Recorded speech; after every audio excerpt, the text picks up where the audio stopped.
Chapter 197. 181. Beyond the imagination of the world there were countless pieces of debris falling from the sky. Aman stood there with his sword stuck in the ground.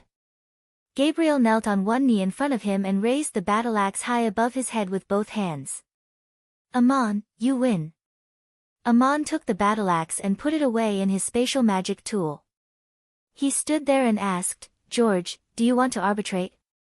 George didn't see clearly how the two of them won, but the scene in front of him had already explained the result. He quickly stood up and said, there's no need to arbitrate. Lord Gabriel has already admitted defeat. Aman pulled out his sword and gently patted Gabriel's shoulder. He smiled and said, well, the duel is over. You can get up. Gabriel said, you can kill me. Aman replied without batting an eyelid, I can kill you or not. According to the agreement of the duel, it should be up to me to decide. You are now my prisoner. I will ask the Empire of Igut to pay a ransom for you, a noble warrior.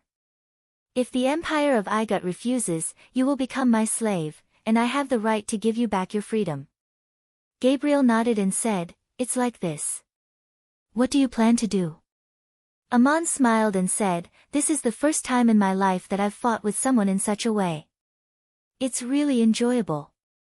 I'm tired after fighting for so long. Let's have a good drink and eat something. I will send a messenger to the pharaoh about the ransom. You can only wait for the result. Your task has been completed. I still want to have a good talk with George. George came up and said, two top warriors of the continent. The duel just now was really wonderful. It's a pity I didn't see it clearly. Lord Gabriel, when did you become a warrior of the 8th rank? Even I didn't know. Gabriel stood up and replied, just now. George was shocked. He was stunned for a moment before he exclaimed, advance in battle. I've never heard of such a situation. Aman smiled and patted him on the shoulder. So what if you haven't heard of it? Haven't you seen it with your own eyes? I didn't expect that this duel would only last for a day. Let's continue drinking, we haven't finished talking yet. Everyone returned to the undamaged tent. It was time for dinner. Link cleaned up the broken utensils on the table. Aman took out all kinds of delicacies and invited everyone to sit down and talk. George and Link sat down, but Gabriel stood beside them. Link asked, why don't you sit down? Aren't you tired? Gabriel replied with a serious expression, my current status is Aman's prisoner of war. Aman is sitting at this table, so I should be standing. Thank you Aman for freeing me, and thank you for the food in front of me. The Supreme Warrior's temper was stubborn enough and he did everything very seriously. Aman had to say, then you can stand and eat. Drink a few more glasses of wine, I specially prepared it for the two lords. George, the Supreme Warrior Gabriel has completed his mission, and you are also here to kill me. What do you want to do? Do you also want to ask me for a duel?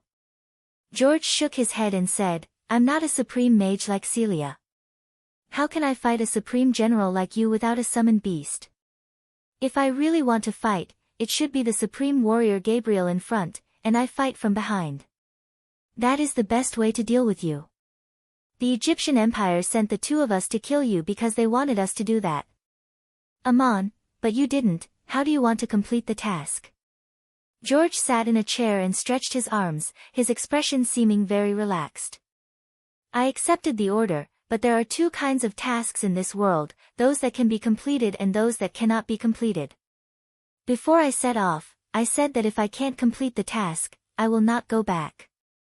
I have long known your ability, and your power is far greater than when you were leading thousands of troops.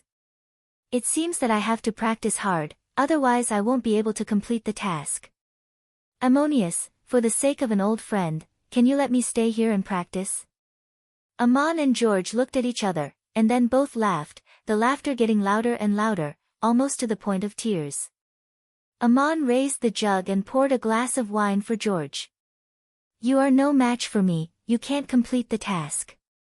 George, I can continue to practice and become stronger, maybe one day I will surpass you now.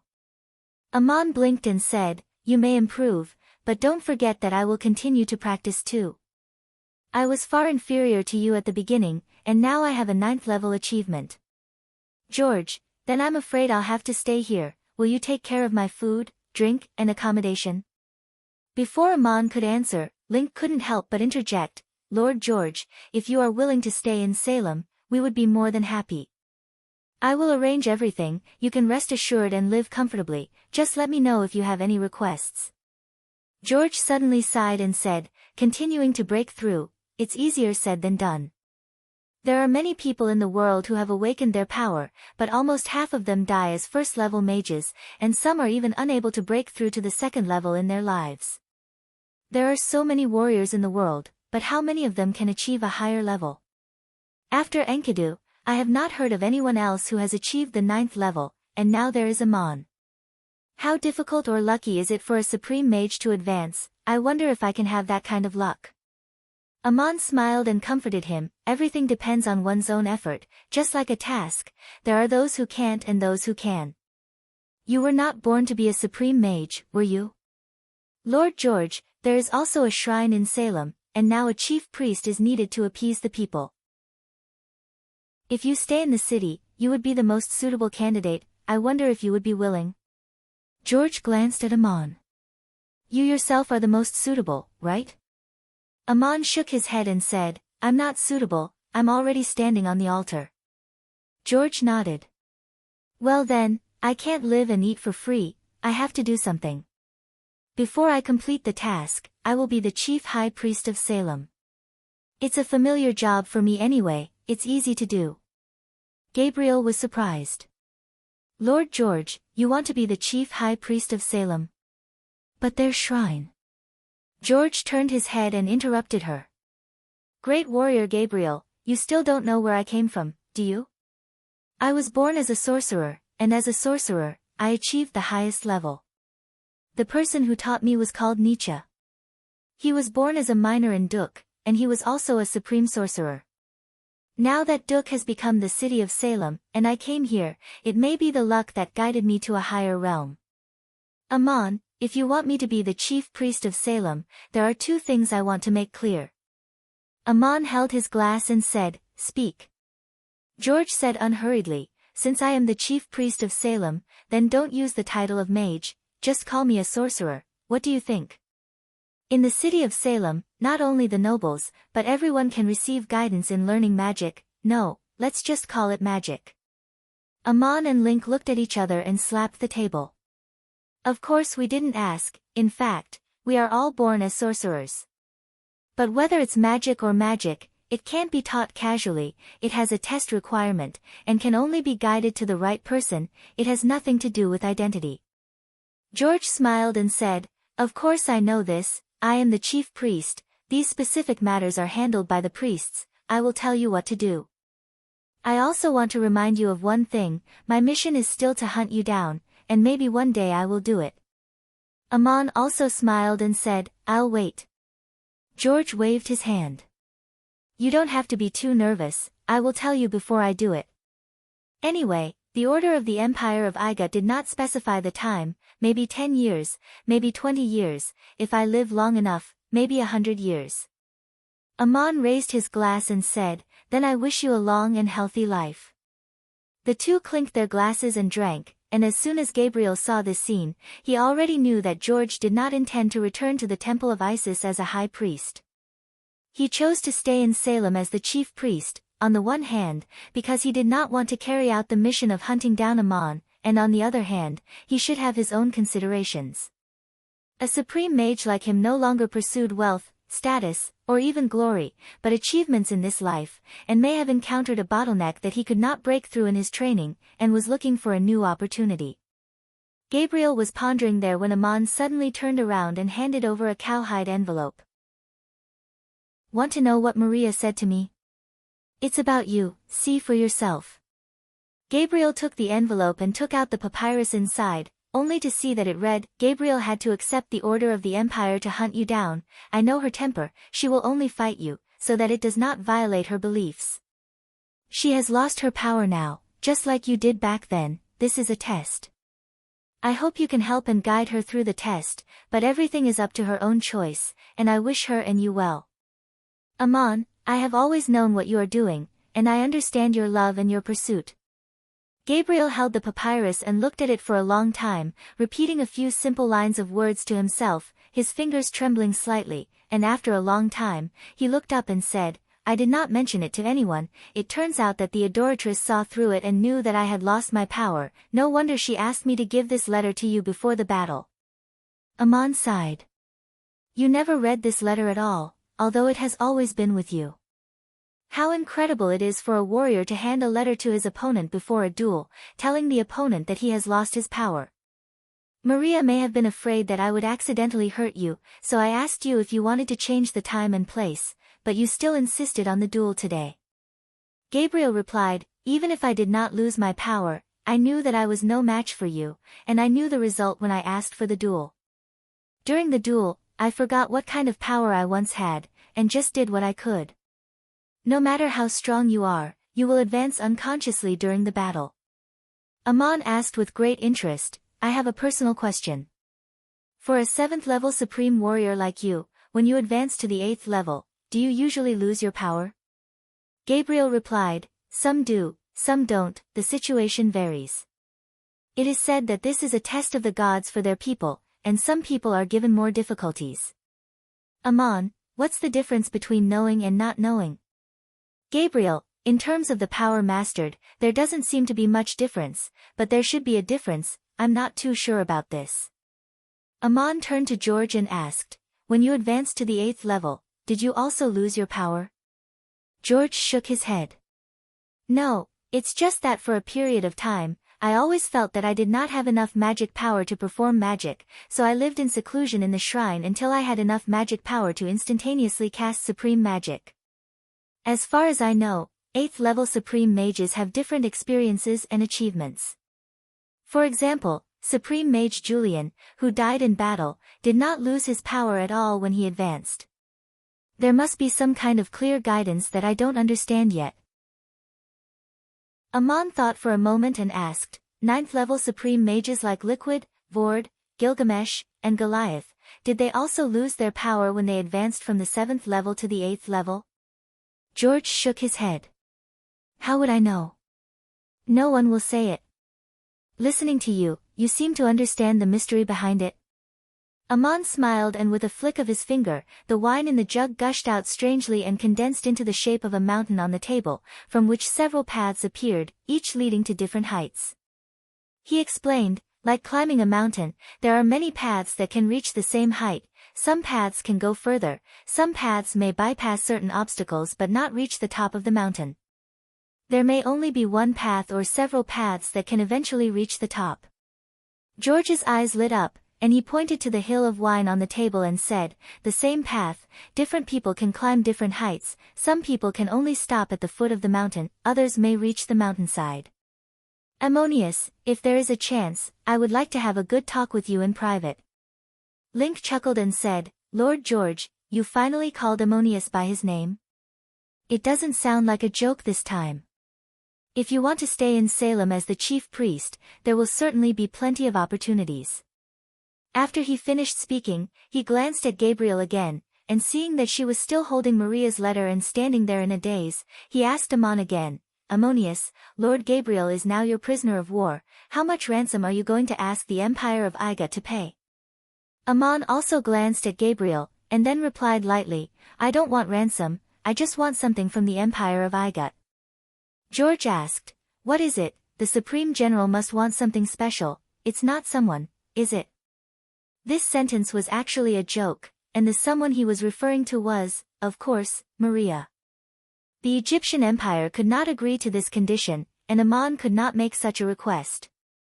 With another flick of his finger, Amon put the wine on the table back into the flask, and said expressionlessly, if you want to ransom the supreme warrior Gabriel, my condition is the position of the chief god of the Empire of Anare. George's hand trembled, and he almost dropped the glass, and said in a trembling voice, my God, what kind of condition is that? Aman replied coldly, the reform of Merneptah Pharaoh's divine system, the establishment of an Ra as the only heavenly god, and Seth as the head of the angels representing the heavenly gods, has nothing to do with me. But he sent Gabriel and you to kill me in the name of the oracle, so my request is to deprive the oracle of its name. This condition may be unimaginable, but for this matter, it is only natural for me to make such a request. As for whether I agree or not, that is a matter for the empire of Igut itself, and it has nothing to do with me. The hidden meaning of these words could only be understood by the gods. In the name of believing in an Ra as the only heavenly god, Seth occupied the position of the chief god of the Ennead and guided Merneptah Pharaoh to carry out a religious reform, but sent down an oracle to let the empire of Igut send people to hunt down Aman and prevent his people from returning to the plains of Duk. Now Amon's condition was that if they wanted to ransom Aman, they would have to exchange it with the position of the chief god believed in by the empire of Igut. This was simply beyond the imagination of the world, and perhaps even the craziest madman would not be able to say such a thing. But calmly analyzing the causes and effects, Amon's condition, while inconceivable, was not unreasonable.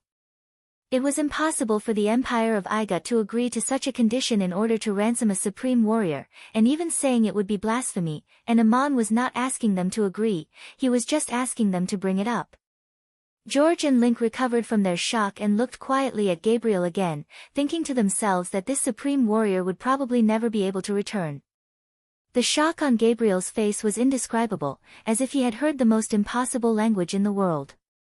Night had fallen, and there were no lights in the valley, and Gabriel stood in the darkness and finally spoke, Aman, you made such a condition to make it impossible for the empire of Igut to ransom me. So what do you plan to do with me, as your slave or free me? Aman asked in return, you don't have to ask these questions for now, I will make a decision when the empire of Igut officially rejects my request. Now I just want to ask you one question, I must seem crazy to others for making such a condition, but you know the process of this matter, does it make sense? Gabriel pondered for a long time and finally nodded. It makes sense, but it is also your own idea. Aman smiled. It is indeed just my own idea, and Merneptah can't stop me from thinking what I am thinking. If he is unhappy, then so be it, even if he flies into a rage in the palace. Gabriel, Maria entrusted you to give me a letter, didn't she give you an explanation? Gabriel, the adoratress also gave me a letter, and specifically told me to open it only after the fight. I haven't had time to read it yet, so I don't know what it says. Aman waved his hand. Then read it, if you don't want to say it, I won't ask. Gabriel took out another cowhide envelope from his arms, opened it, and pulled out a piece of straw paper. In the dim light of the night, he saw what was written on it. You have lost your power, I know that, and I have told Aman. I know your personality very well, and only by formally dueling with Aman according to aristocratic etiquette can you be freed from your mission. Even if you have lost your power, you will still make this request. Otherwise, you will not pass the test, and only when you make a choice will you receive true guidance. Now that you have seen this letter, perhaps you have passed the test and will face another choice. Aman will make a ransom request that the empire of Igut simply cannot accept, and you will become his prisoner of war. After the empire of Igut formally rejects it, he will release you and return your freedom. At that time, what kind of guidance will you receive in your faith? I know your faith very well, and there is no need to deliberately change it. I also know that your faith in the gods is the light in your heart. I hope that you will find the true source of divinity and accept the guidance of that light. Finally, I also want to ask you a favor, if one day Aman is sad and heartbroken, please protect him, as you once protected me. Gabriel looked at the letter, stood there thoughtfully without saying a word, and finally quietly put the letter away. Aman and the others did not disturb her, and Link said, things here are done for the time being, are we going back to Salem? I intend to hold a ceremony for the shrine to summon the gods, and now that there is a chief priest, I can ask Lord George to preside over it. Aman, summon the gods. I am also on that altar, and I will go to Salem myself, so it doesn't matter if I come or not. But Murin has been waiting for this day, and after I walked out of Igut, she has not shown up to see me, so she should be waiting to see when I will fulfill my promise." Link winked and said, "The goddess has not seen you. Don't you miss her a lot? Then this matter needs to be done quickly." Amon shook his head. "There's no need to be too anxious, this is also a celebration of the city. Let's wait here for a few more days, and when Elmar and John arrive, we will set off together, you may be surprised." They waited in the fortress that was being built for half a month, and Link did not quite understand why Amon said that he would be surprised. When John and Raphael walked out of the charcoal marsh half a month later, Link did not recognize Elmar at first, and only saw an enchanting girl next to Raphael wearing a robe that clearly did not fit, the attire of the priests of the Hittite kingdom, and should be Raphael's clothes. Link looked left and right, and could not help but ask John, "Where's Elmar? Where did that big guy go? And who is this beautiful girl?" John smiled a little strangely, but did not answer. The girl twisted her waist and said, "I am an emissary of Ammonius, known as the guardian goddess of the charcoal marsh. Link, you can call me the goddess of the marsh, or the angel of Elmar." This girl actually called herself Elmar, and Link was dumbfounded and petrified. Amon's voice came from somewhere, "Elmar, congratulations. Raphael, thank you too. Have you found Bright Moon Knight's whereabouts?" Elmar bowed and replied, "We have been searching for traces along the way, but unfortunately we did not find him, and we were afraid of delaying your business, so we came out as soon as possible."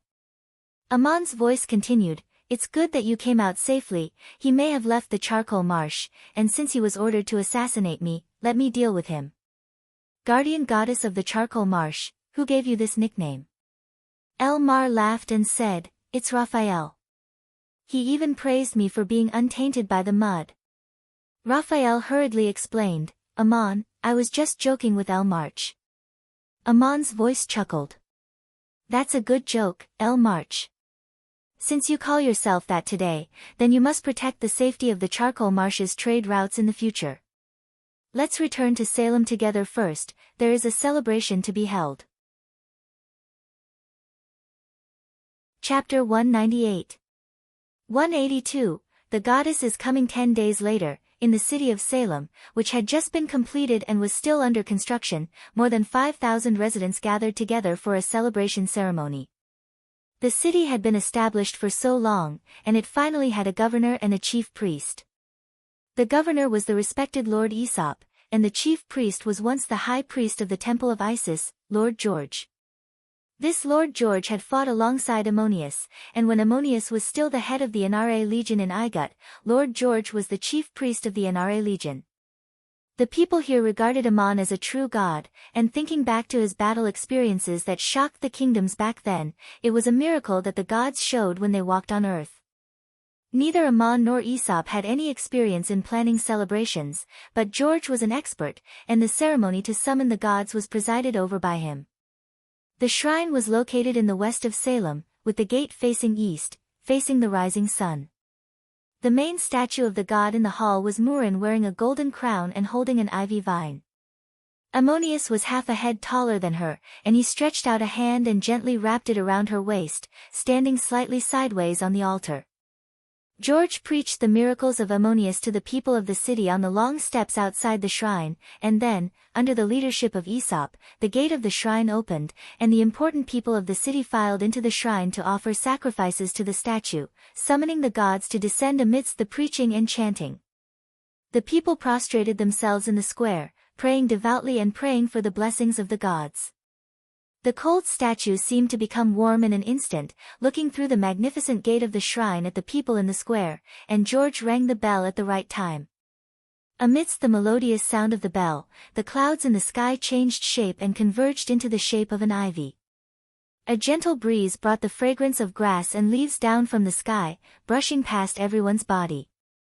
It felt so soft and comfortable, like the breath of spring waking up. The people closed their eyes and seemed to be able to see the statue in the shrine. At this moment, the god they had summoned had truly descended, and Murin was blessing the people.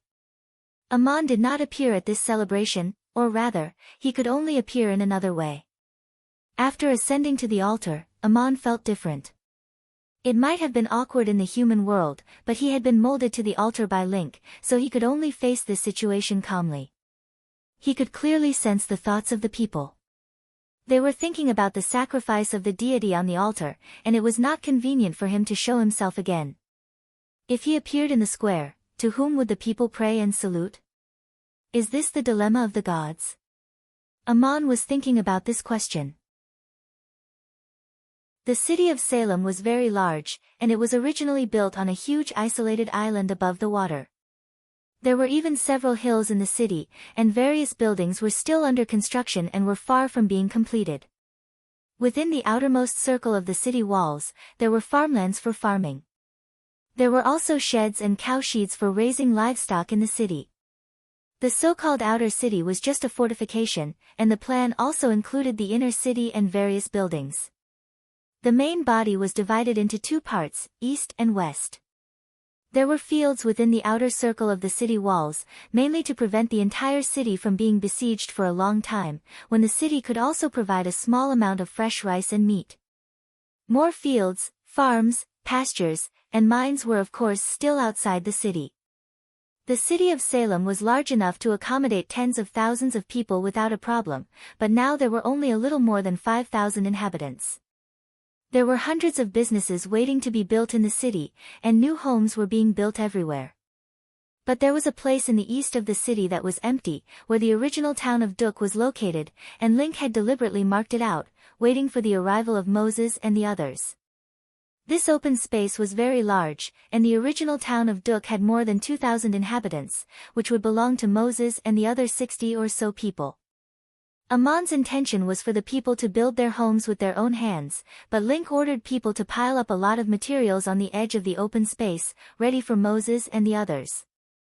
After arriving in the city of Salem, Amon did not live in the shrine, but built 2 buildings with his own hands on this open space. The first thing Amon built was the house he lived in. He stood in the open space and waved his hand. The stones and wood in the distance flew up and fell down after being cut by magic power in the air.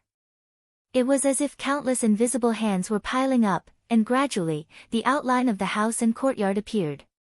Amon closed his eyes and did not look at it, but just made the small courtyard appear in front of him according to the imprint in his soul.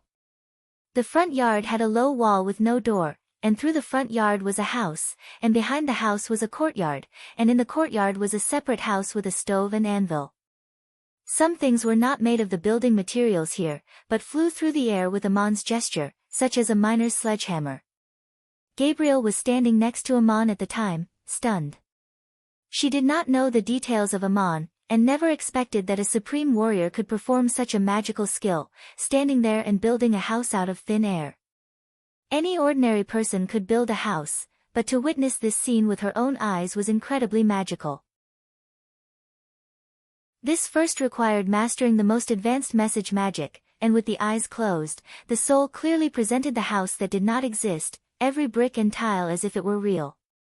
At the same time, the most advanced spatial magic was used to condense the illusory house into a real spatial structure, so that it existed in the mind and appeared in the real open space at the same time. Then the magic that was used could no longer be distinguished what kind of magic it was, and the various materials were manipulated to build the courtyard in a very short time. When the courtyard was completed, Amon turned and asked, "Gabriel, before the flood, you had been to Duk and passed by this courtyard many times, do you still remember it?" In shock, Gabriel took a deep breath. "This is where you originally lived, and you rebuilt it. I remember walking in front of it, and now this house is brand new, while your original courtyard is much more dilapidated." Amon sighed softly and said, "The old house was also brand new when it was first built. My courtyard disappeared with the town of Duk in the flood, and today I built it again in the same place, and this is how it looked when it was newly built." Amon, whom the city of Salem believed in, lived in this courtyard he built himself, and slept at night in the low stone house he had lived in since he was a child. The day after building his own small courtyard, Amon built a small 2-story building in the same way, which was in the opposite position to Amon's courtyard, and the architectural structure was exactly the same as the small building Maria had lived in. Gabriel recognized it as soon as the foundation appeared on the open space. Aman said to Gabriel, "This is where you lived when you came to Duk, and now you will live here for the time being." Gabriel looked at the small building and said, "Are you reminiscing?" Aman replied thoughtfully, "Maybe it's a memory, maybe it's a new life, maybe it's a discovery in the cycle of reincarnation." Gabriel asked again, "I'm shocked that a supreme warrior can have such magical skills. In my concept, this is indeed a miracle that can only be performed by the gods. No wonder the people here worship you as Ammonius. I'm also curious, how did you do it? You are not only a 9th-level supreme warrior, but the power you have mastered even exceeds that of a 9th-level mage." Aman smiled. "Many people in the world are just as curious about you. Where does your powerful majesty come from? If you think it's a miracle, then observe it carefully." Gabriel asked again, "I am now your prisoner, and the adoratress ordered me to protect you in the letter, but your ability is far beyond mine. What can I do?" Aman replied, "Here, you only need to do one thing. Forget the body arts you have learned and the magic arts you have learned in the second awakening of your power. Don't think about the difference between them. See the house I built. This is what I want to tell you." Gabriel was stubborn, but she was not stupid. At this time, she also understood what Aman wanted to teach her. Aman wanted her to reawaken her power, to forget the differences and prejudices she had learned before, until she could master it. It was not easy to do this. It was like the flood that destroyed the town of Duk, but Aman rebuilt his courtyard out of thin air with a wave of his hand. The house looked the same as before, but it was brand new. It appeared in the soul and the world at the same time, a magical and perfect fusion. Gabriel did not know if she could do it, but the miracle was right in front of her, and Aman had done it. When she walked into the courtyard, Aman said softly, "If you can understand the power of the origin, don't forget to tell the adoratress what you have learned in the future." Aman did have a purpose. He guided Gabriel to understand the power of the origin on her own, and then told the secret through Gabriel to Maria. This was different from the way he taught other disciples.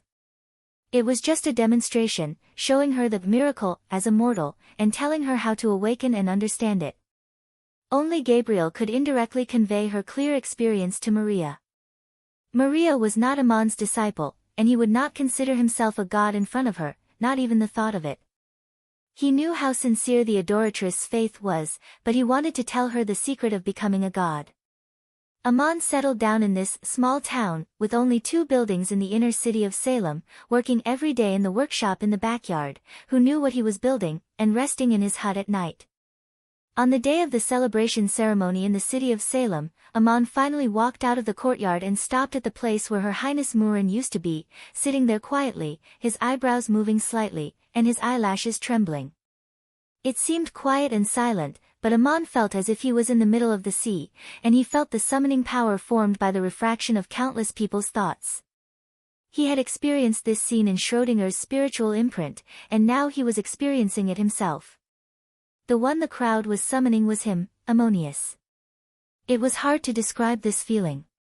His body was sitting in the open, and his soul seemed to exist in another state, hearing the voices of countless people calling to him.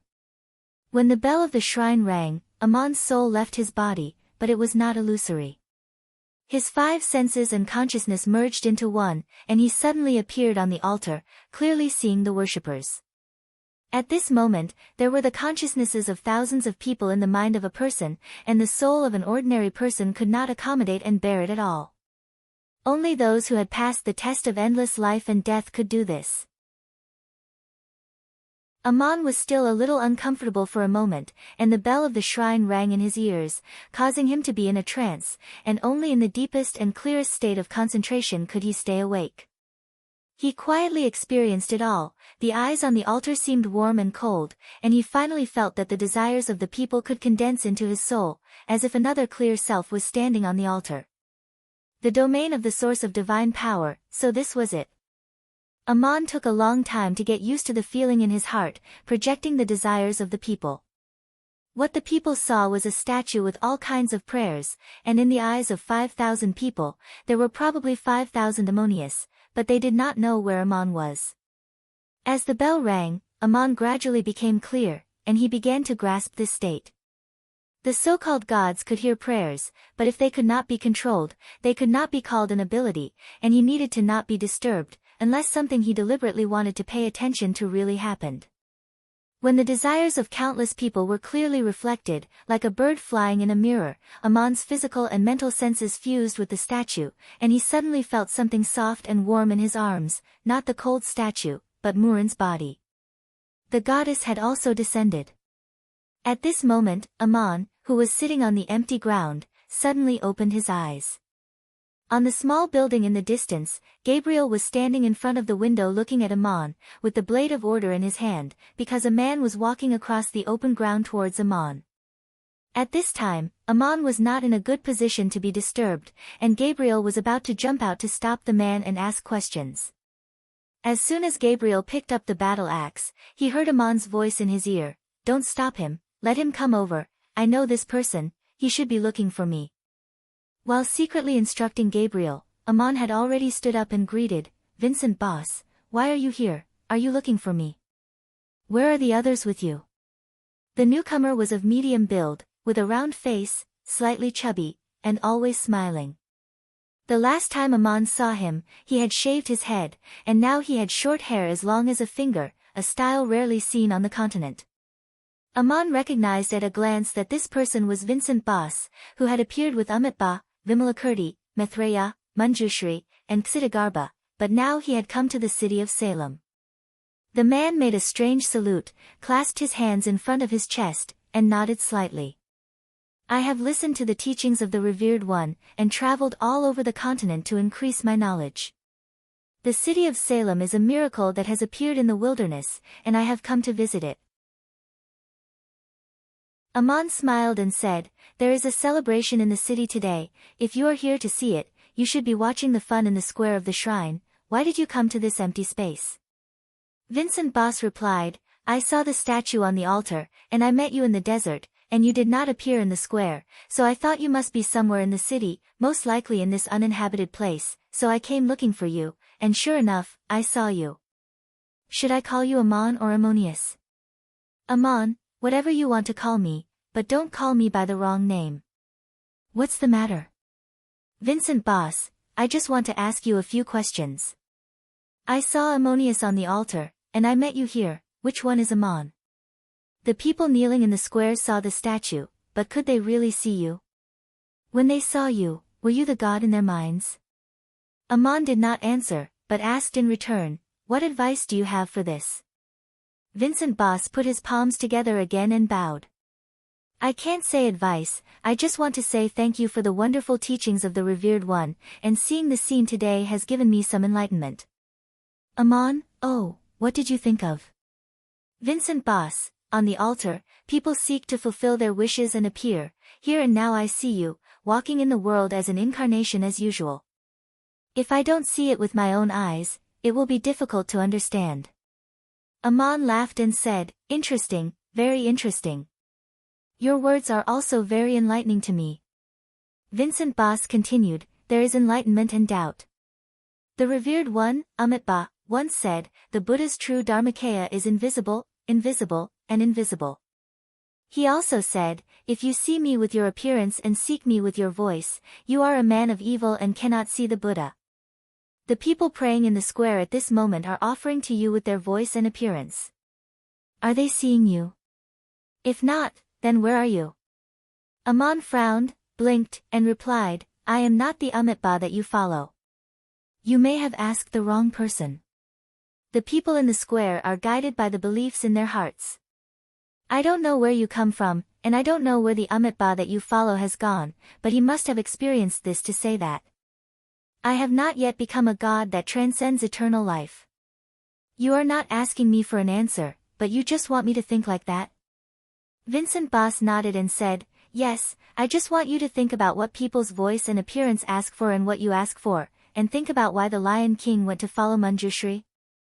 Amon suddenly realized, "So you want to guide and persuade me to make the same choice as the Lion King Yugalu. Can I ask you a question, have you passed the test of endlessness?" Vincent Boss was startled before replying, "I am ashamed, I have not crossed the sea of bitterness." Amon showed a wry smile, "So you were just talking to me just now?" Vincent Boss replied seriously, "It can't be said to be empty talk, it's just a matter of first understanding and then proving. There is a way to reach the peak." Amon reached out and patted him on the shoulder. "There is a way to reach the peak, just go ahead, I have my own pursuits. I know you want to guide me, and to think that before your Amitba had even spoken, you already had this idea and deliberately found me in the city of Salem to tell me this. Vincent Boss, the Amitba shines in all directions, I am just carrying out my wish." Amon smiled and said, "In any case, I have to thank you, I have gained something from listening to you, and I believe that you have also gained something. It's a pity that I can't entertain you now, there are still things to do at the moment, so please go elsewhere and see more. One last thing to tell you, you came from the Shrine Square, and the place where we are standing now is where the Shrine of Murin was originally located in Duk. Can you tell me where this goddess is?" As he spoke, with a wave of his hand, Amon sent Vincent Boss far away with the power of teleportation. The scene changed, and Vincent Boss appeared again at the edge of the Shrine Square where everyone was gathered. Amon didn't mind chatting with him a little longer, but there was really something going on at the moment, because Murin had come, and Vincent Boss didn't see her. The content of the next 2 chapters may be strange, both of which are conversations between different people or gods about divinity. Readers who only like to read the plot may find it boring, but the discussion itself is not dull. The book has already reached the 6th volume, The Source of Divinity, which is just over half the length, and such a discussion is necessary to usher in the plot turning point from man to God, and the subsequent story will be even more intense and exciting. Chapter 199. 183, You are not the only genius. As soon as Vincent Beau was sent away, Murin appeared 2 steps away from Amon, looking at him with a smile. Her pretty red lips were slightly pouting, and there seemed to be some anger in her smile. She was not holding an ivy staff, nor was she wearing a golden crown on her head. Her long brown hair was loose, and she wore a lapis lazuli necklace on her chest. She was wearing a cotton dress with indigo stripes, which Amon had bought for her in Somme for 60 copper coins. She did not appear as a goddess. Apart from the necklace, the girl in front of him was the shepherdess slave Unumna that Amon had met. Amon was also looking at her. He was half a head taller than her, and he lowered his eyes slightly with a smile on his face. The 2 of them smiled at each other, and for a moment, no one spoke. It seemed that there was no need to say anything more. The seemingly impossible promise had now been fulfilled by Amon. In the small building in the distance, Gabriel saw this scene and turned away from the window. It was hard to guess how people would react when they saw a real god for the first time. Gabriel had believed in the Ennead since she was a child, but for mortals, there was always an indescribable awe when they saw a real god. But Gabriel was different. She was not afraid. It was the first time in her life that the warrior had seen a real god. Her shock and confusion were indescribable, but she turned away and stopped looking. Perhaps she did not want to disturb the 2 people talking, and Amon did not need anyone to protect him. After a long time, Unumna suddenly glared at Amon, took 2 steps forward, hugged his arm, and leaned her head gently on his shoulder. She said in a slightly resentful tone, "Amon, you are so bad." Amon was stunned. He could not understand how he was bad. The tone of the goddess sounded like she was acting coquettishly. Even though Amon had experienced countless storms and dangers, he did not have much experience dealing with women acting coquettishly, let alone a goddess. The goddess's hair tickled his earlobe and neck. Amon lowered his head and asked, "Did I do something wrong?" "Guiding people to build cities in the plains of Duk and building shrines for you, that was my promise back then, and now you see it fulfilled." Unumna leaned into Amon's arms. She grabbed one of his hands and put it around her waist. "Have you ever seen a shrine like that?" Amon smiled a little embarrassedly. "I didn't expect them to build the statue like that. If you're not satisfied, I can let them rebuild it." Unumna, I didn't say I wasn't satisfied. That's how I appeared back then. It's the position we're in now. Amon, if that's the case, why are you saying that I'm bad? Unumna giggled. It's not that I want to scold you, but the appearance of such a shrine in the plains of Duk would probably make some gods' noses crooked with anger. Amon, as long as you don't have any objections, I've been out of the Igut for so long, and you've only shown up now. Was it because you were waiting for me to fulfill my promise? Yun Namna, yes, I was waiting for this day. I really didn't misjudge you. You did something that shocked the world, and today you surprised me again. Amon, what's wrong? Wasn't today's ritual expected by you? Yun Namna, you actually hugged me on the altar. This shows that you have passed the test of endless life and death, have achieved the 9th level of the power of origin, have comprehended the domain of the source of divine power, and can share this divine realm with me. Amon smiled. That's an unexpected gain. If you mind, I can leave that statue. I didn't expect this when I first made the promise. Yun Namna clenched her fist and hit him lightly in the chest. I didn't say I didn't want to. You deserve this. I've been trying to guide you. I didn't expect you to already accept guidance. Why didn't you tell me? Amon, you haven't seen me. How could I have told you? Yun Namna, which god did you receive guidance from? This must be approved by the main god of the divine clan. Could it be that you joined the Ennead?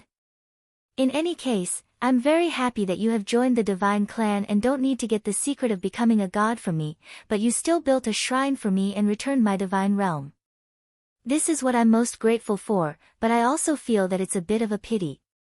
Amon asked, what's a pity? Yun Namna raised her face in front of his chest and smiled playfully. It's a pity that I wasn't the one who guided you and couldn't make you make a vow to me. Her face was so close that Amon could kiss her lips if he lowered his head, but he sighed softly and said, is the meaning of that kind of vow what you want? I've seen the Scorpion King and the Lion King, and the vow is still there, but Tiamat, who guided them to join the Anunnaki divine clan, has long since fallen. Yun Namna stepped on his foot. It's just a joke, look at you being serious. Can you tell me who guided you to join which divine branch? I don't want to force out your secrets, but if you are the emissary of the Ennead, your statue cannot appear here, because from today on, this is also your domain of the source of divine power. Amon replied, I'm not the emissary of the Ennead. To tell you the truth, I didn't join any divine clan. He was telling the truth, and Yun Namna could hear it. She stood up straight in surprise and looked at him. So what's going on? Did that cat tell you the secret? Batet fell because she violated the vow. Why would she do that? Amon showed a sad look and shook his head. She didn't fall because she violated the vow, she left to be free. As for the power of the origin, I comprehended it myself, and if there is any unknown secret that she once told me, it is the test of fate, the judgment of the end. Before Schrödinger left, he opened his spiritual imprint to me. Yun Namna, did you already know the origin of the cat beside me? Yun Namna lowered her head and said, I didn't notice the cat at first, and when I met you in Som, I didn't even know it was by your side. Later, Batet appeared to separate the Red Sea from Moses and the others, and only then did I know that she had been by your side. As far as I know, Batet was once the emissary of the Ennead who was closest to becoming a god, and I didn't expect her to leave just like that. Amon, are you very sad?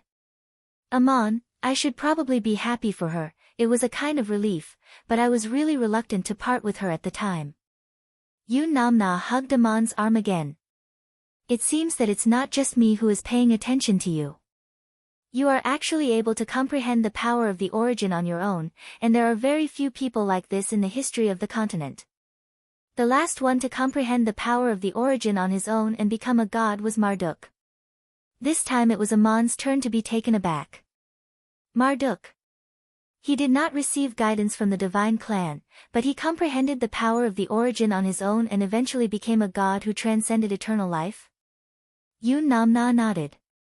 You are a rare genius, but not the only genius in the world, and the path you can take has been thought of by countless people over the millennia. But even if you understand this secret, it is difficult to train to the end of your limited life, and even if you do reach the end, it is difficult to pass the test of fate and the judgment of the end, and finally become a god who transcends eternal life. You have not done this yet, and before you, Marduk had done it. Aman asked puzzledly, in that case, why did he become one of the two main gods of the Anunnaki divine clan? Namna blinked and looked at Aman meaningfully and said, you are not a true god yet, and you do not understand the world of the gods, and after achieving transcendence and eternal life, what is the meaning of your pursuit? Could it be the boundless emptiness and solitude that was eternal and indestructible? Without the backing of a divine clan, all gods would fall into this confusion. It was Ea, the god of wisdom in the Anunnaki divine clan, who received Marduk, and Ea was the one who received Marduk after he became a god, not the guide before he became a god, and Marduk eventually joined the Anunnaki divine clan. Such gods were often the most powerful because of their relationship with the gods. Think of Enkidu, what would happen if he became a true god who transcended eternal life? Marduk was bound by very little by the oath, but he had great power, so he was able to become the main general in the War of the Gods. Later, he broke with Enlil and eventually split the Anunnaki divine realm into two, becoming another main god. Aman, it is not impossible for you to have such achievements, everything you have done so far has exceeded my expectations. Aman spoke after a while, do you want me to become another Marduk? Murin hugged his arm tighter. I've waited so long for you. You're unique. I want to protect you and wait for you to become a real god who transcends eternal life. Then, I'll be your guide and let you join the divine clan. At that time, everything we have done today will have the greatest meaning, and the plains of Duk will become an eternal realm for you and me. Aman put his other hand on her shoulder, Namna, you should know me, there is no way I will bow to Enlil, and I will never join his divine clan. Namna, I know that your heart has long since broken with Enlil, but it doesn't matter, I can still receive you to join the Anunnaki divine clan, and if you are already a god, you only need to make a very simple oath. Maybe one day, you will break with the king of gods like Marduk did, but I know that you will not betray me, and that is enough. Aman asked in puzzlement, why do I have to join the Anunnaki divine clan? Namna, you don't understand now, but when you truly become a god, you will know why. Your divine realm is in the plains of Duk, and joining the Anunnaki is probably the only choice. I know what the Scorpion King is thinking, he wants to become a true god and establish his own divine clan, but when the time comes, he will realize that it is too unrealistic. Marduk's choice back then has proved this. Aman was confused, I really don't understand, let's talk about it when the time comes, and if I refuse, I hope you will not be disappointed. Namna resumed her smiling expression and looked at Aman affectionately. You have not disappointed me. What I said today is not a request, but a wish to repay you. Let's talk about it when you become a god. Since you already understand what it means to be tested by fate and judged by the end of the world, and you have a divine realm, you should think about how to take that last step. Let me help you, okay? Aman, how do you want to help me? Namna pointed in the direction of the shrine, I heard what that man said to you just now, he wanted to guide you to think in another way, and although he did not shake your faith, what he said was quite interesting. You have achieved what you have today, and I am afraid it is not suitable for you to appear on earth like this. Aman smiled bitterly, it is a little inappropriate, people can't tell whether I am Aman or Ammonius, can't tell whether I am a living person or a god standing on an altar, and every time I appear, it will be regarded as a miracle. Namna stretched out her finger and poked at his chest. In fact, you don't need to appear as you used to, the statue is your perception, and if necessary, you will understand what people want and want. If you want to walk on earth, you can do what I used to do. Remember, the shepherdess Namna you helped. Aman smiled and put his arm around her shoulder. You still are. Namna, you are really rare, no matter who I am, you have never changed. You have more important things to do now, in order to successfully pass the final test, there must be a place where you can practice in peace, even if you will not be disturbed for hundreds of years, absorbing the endless power in the divine realm, and waiting for the final test to come. Aman, a place like Eru? Namna, the gods of the Anunnaki have their own divine palaces on earth. I will open the Murin Divine Palace on the Saya Plateau for you, and when you need to practice, you can go there. Aman smiled. I don't want to occupy your divine palace, and I also have my own disciples who need guidance, but I want to see what that so-called divine palace looks like. And then guide my disciples to build one of their own. Inanna blinked her eyes. That's not easy. If you want to, you can give it a try. Can I make a request? Aman, go ahead. Namna, you can enter and exit my divine palace at will, and if you build your own divine palace in the future, when I want to find you, I can also come and go at any time. Aman simply replied, no problem, building a divine palace is just my idea, I am afraid I will need your guidance and help. Do you want to take me to your Murin divine palace now? Namna, if you like, you can also call it Namna's Rose Garden. But there is one more thing you have promised, and so far you have not fulfilled it. Moses and the others have not returned here, they are still lingering on the way. Aman thought for a moment. It was Marduk's conditions that stopped them, I let them choose for themselves, this is the last test before they return home. But I want to tell you, even if they return to Salem, they will no longer believe in Murin. Namna's expression became a little resentful again. I know very well what the people of the world think, it doesn't matter whether they believe in me or not, my divine palace has been completed in the city of Salem. But this is a bet between me and Enlil is, after all, the main god of this divine realm, and since an agreement has been made, I must abide by it. Aman asked, what agreement did you make with Enlil?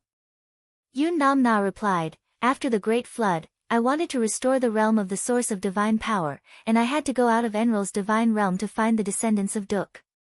Enlil made 2 bets with me, the first was that there would be such a person, not bewitched by my beauty, and not eating all the bread in my hand, who would come to Enlil to redeem what I had lost, and not turn the redemption into a robbery or a renunciation of his promise. It was you who helped me win the bet in Psalm.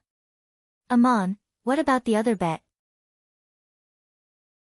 Namna replied faintly, if the descendants of Duk were to really return home, they would have to go through many hardships, and that would be driven by a strong desire. The one who would lead them to the plains of Duk must have the strongest courage and the strongest will.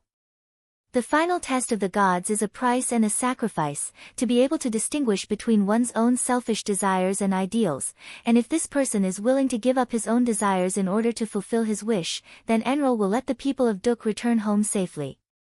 Aman frowned and said, can you be more clear? Namna lowered her head and whispered, I have made it very clear, Enlil's bet is that the leader who leads the people of Duk back home is willing to stay outside the plains of Duk. This is not coercion, but a sacrifice and price he is willing to pay for the sake of his people. Aman's frown deepened, why would Enlil make such a request? Namna's voice became even softer, because Enlil did not think of one thing, he thought that the people who built the shrine for me would be the descendants of Duk, and that the person who would lead the Duk miners back home must be you. I made this agreement, and at the same time made my own request, if the leader of the Duk miners could voluntarily pay that price in order to fulfill the wishes of his people, then I would guide him to join the Anunnaki divine clan, and Enlil agreed. Aman suddenly realized, so that's how it is, the god's agreement was prepared for me. Namna, yes, all this was prepared for you, but now it seems ridiculous. The person who built the shrine for me is not a descendant of Duk, and the person who will lead the Duk miners back home is not you, the god's agreement points to Moses. Aman gently released the arm around Namna and said in a deep voice, this is the agreement between you and Enlil, neither I nor Moses has any agreement with Enlil, there is no need to abide by anything. Chapter 200 184, My sins. Aman looked at Namna for a long time, and finally sighed.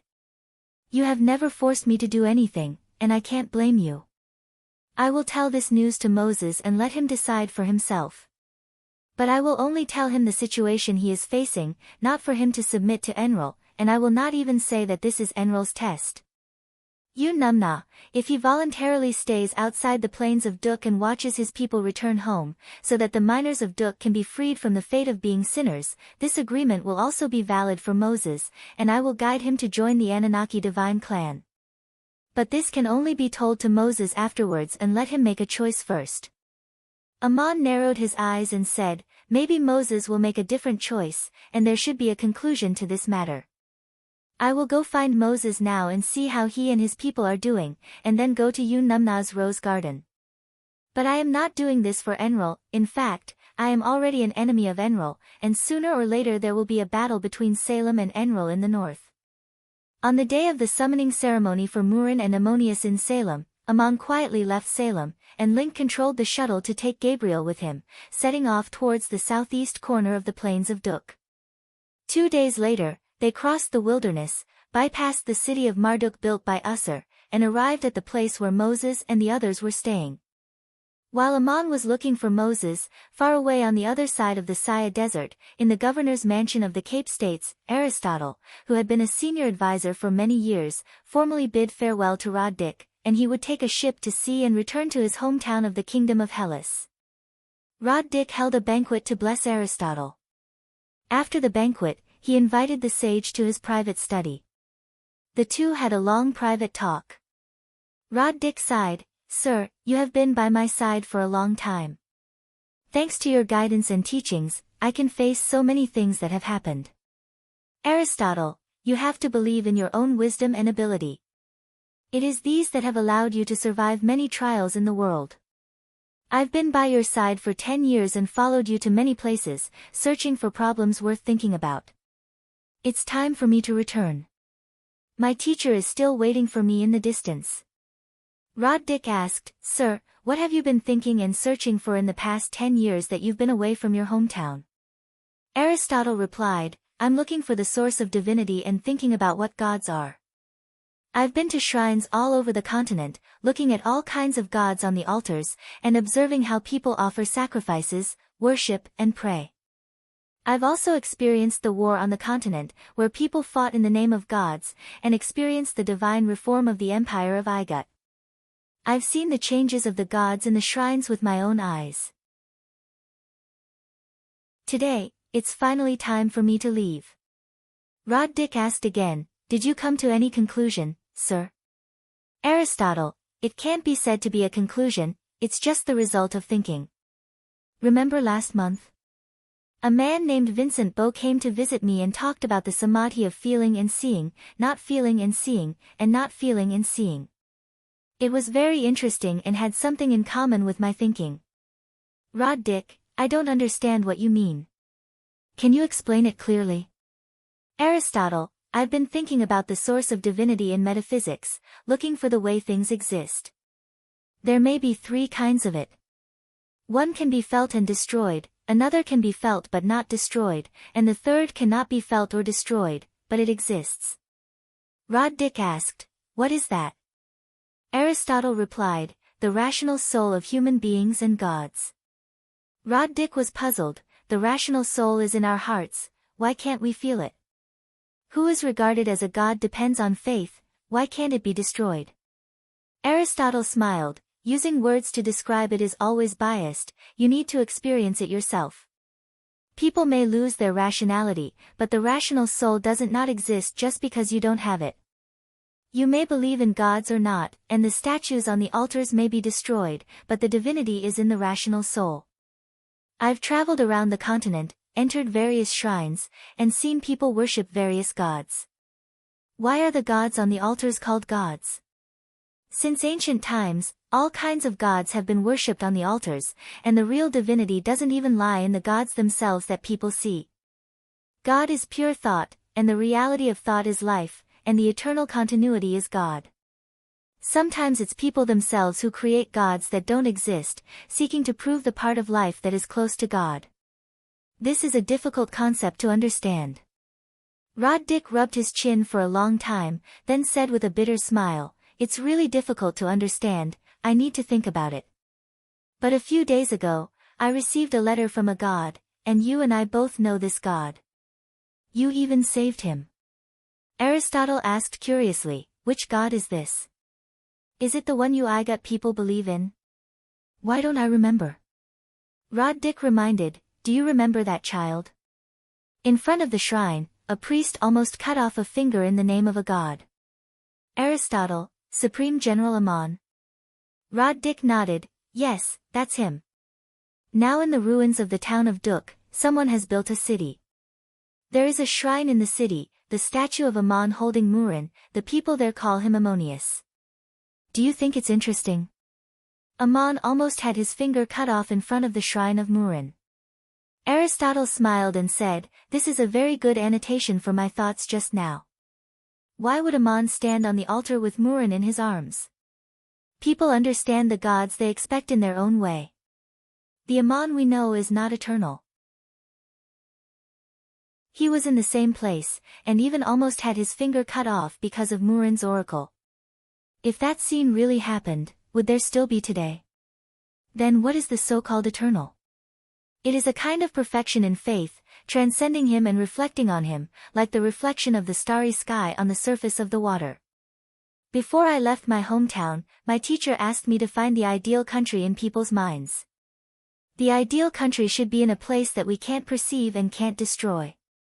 Rod Dick asked, "Is this the answer you came up with after 10 years of observation and thinking?" Aristotle replied, "This is just a way of answering. What I can say with words is not the eternal answer. If I take it as the answer and make the gods my own will, I may create the gods in the name of man, which will cover up the glory of divinity. After this, thinking about eternity becomes a creed of the world, all this will become my sin." The conversation between the two of them was a little abstruse. If someone was listening to them, they would simply be confused. Even Rod Dick did not understand what they were talking about. Ammon did write a letter to Rod Dick and sent an envoy to the Cape States, asking the governor to send someone to deliver it to the pharaohs of Igut. In the letter, he mentioned that the supreme warrior Gabriel had challenged him to a duel in order to fulfill the imperial order. Gabriel was defeated in the duel and became a prisoner of war, and Ammon proposed a condition to ransom the supreme warrior. Rod Dick didn't care much and opened the letter to read it. At that time, he was so frightened that he kicked over the table in front of him. He hurriedly ordered several of his trusted mages to restore the letter to its original form, pretending that he had never read it, and sent someone to send it to the capital. After reading the letter, Pharaoh of Merneptah's face was gloomy. He retreated into the inner hall without saying a word, and then drove all the servants and maids out. He closed the door and flew into a rage, smashing everything around him that could be broken. He roared, "Ammon, I will not let you go. The gods will not forgive you either." When he was tired of roaring and looked at the smashed things all over the floor, he felt a little ridiculous. Why would the mighty pharaoh of the empire of Igut be so furious over a supreme general? The gods had not forgiven Ammon in the first place. Even if Ammon had not written this letter, Seth would have sent down an oracle for the empire of Igut to hunt him down. After calming down, Merneptah was surprised to find that he had not destroyed the letter in his rage, so he ordered someone to send it to the shrine for safekeeping. This was the most evil evidence of Ammon's crimes. If anyone still wanted to accuse the empire of unfair treatment of Supreme General Ammon, let that person read this letter and understand why the gods had punished him.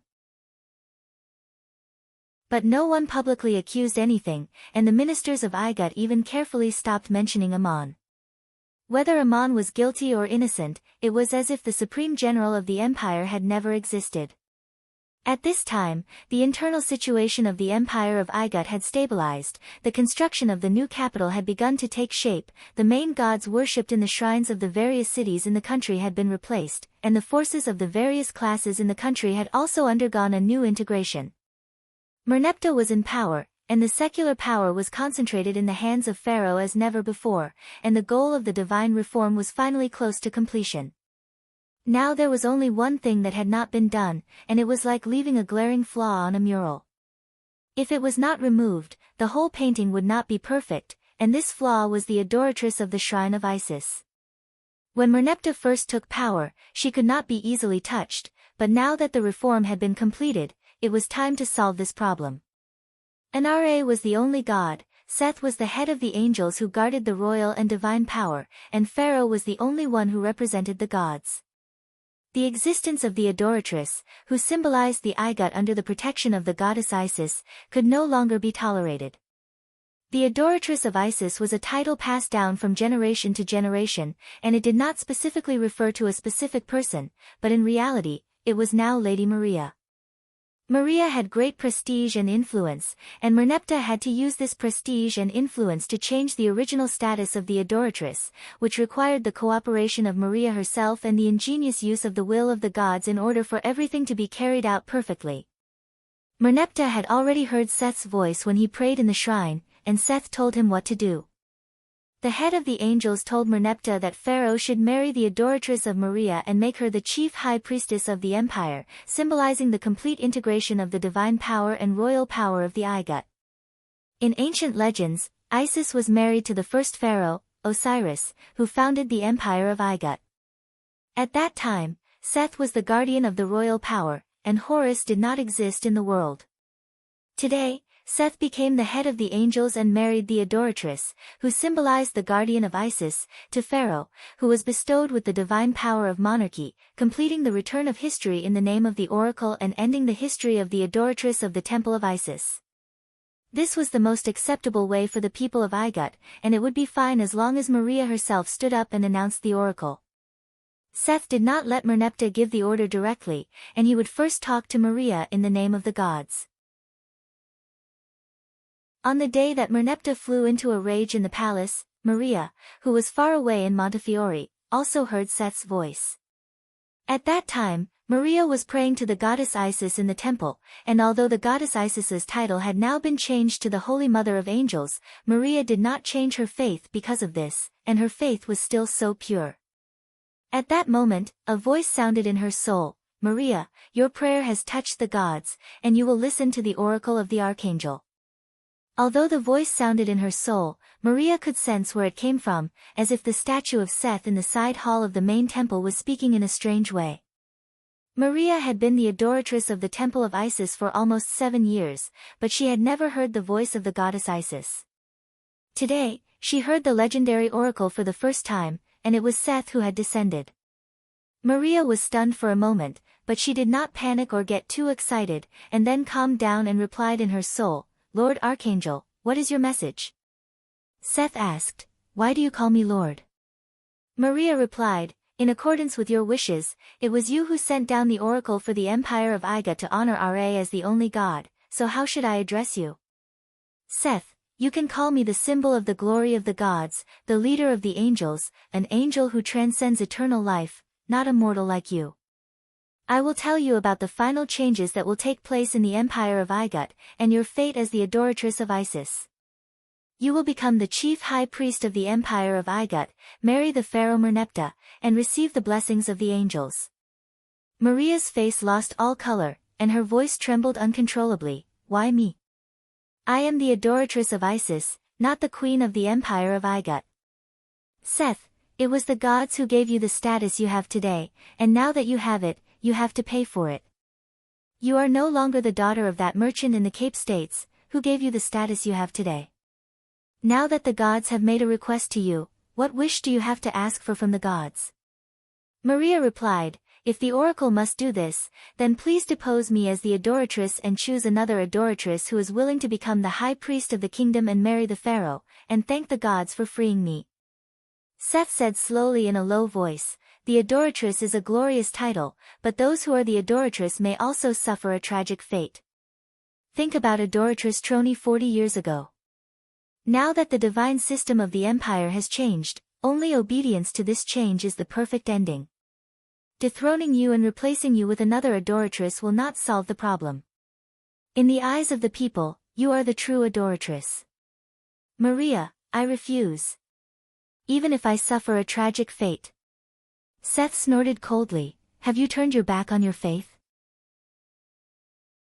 Maria's voice regained its firmness, "I know my faith very well, and it has never been as clear as it is now. The meaning of the adoratress of Isis is to protect and bless, and to accept this different identity means to live in a different way. This is my honor, my mission, and my responsibility. For it, I have to face all kinds of conspiracies, to observe the corners where the light of the gods does not shine, and not even to be touched by the people I love. This is the price I have to pay, and it is also my vow to the goddess Isis, but this vow does not include the request you made." Seth paused, "Maria, this is the smartest choice for you as a person. Marrying Pharaoh is just a symbol. If you don't like Merneptah, Pharaoh won't even really touch you, and you can also choose the lover you like. You just have to agree to this condition. This is the oracle of the gods, and it is also the need of the empire of Igut. Maria asked in response, Seth, you have replaced Horus's position and become the head of the angels. In order to steal the glory of Isis, you actually want the adoratress of Isis to cooperate. Don't you think this request is ridiculous? Seth's voice was angry. How dare you speak to me like this?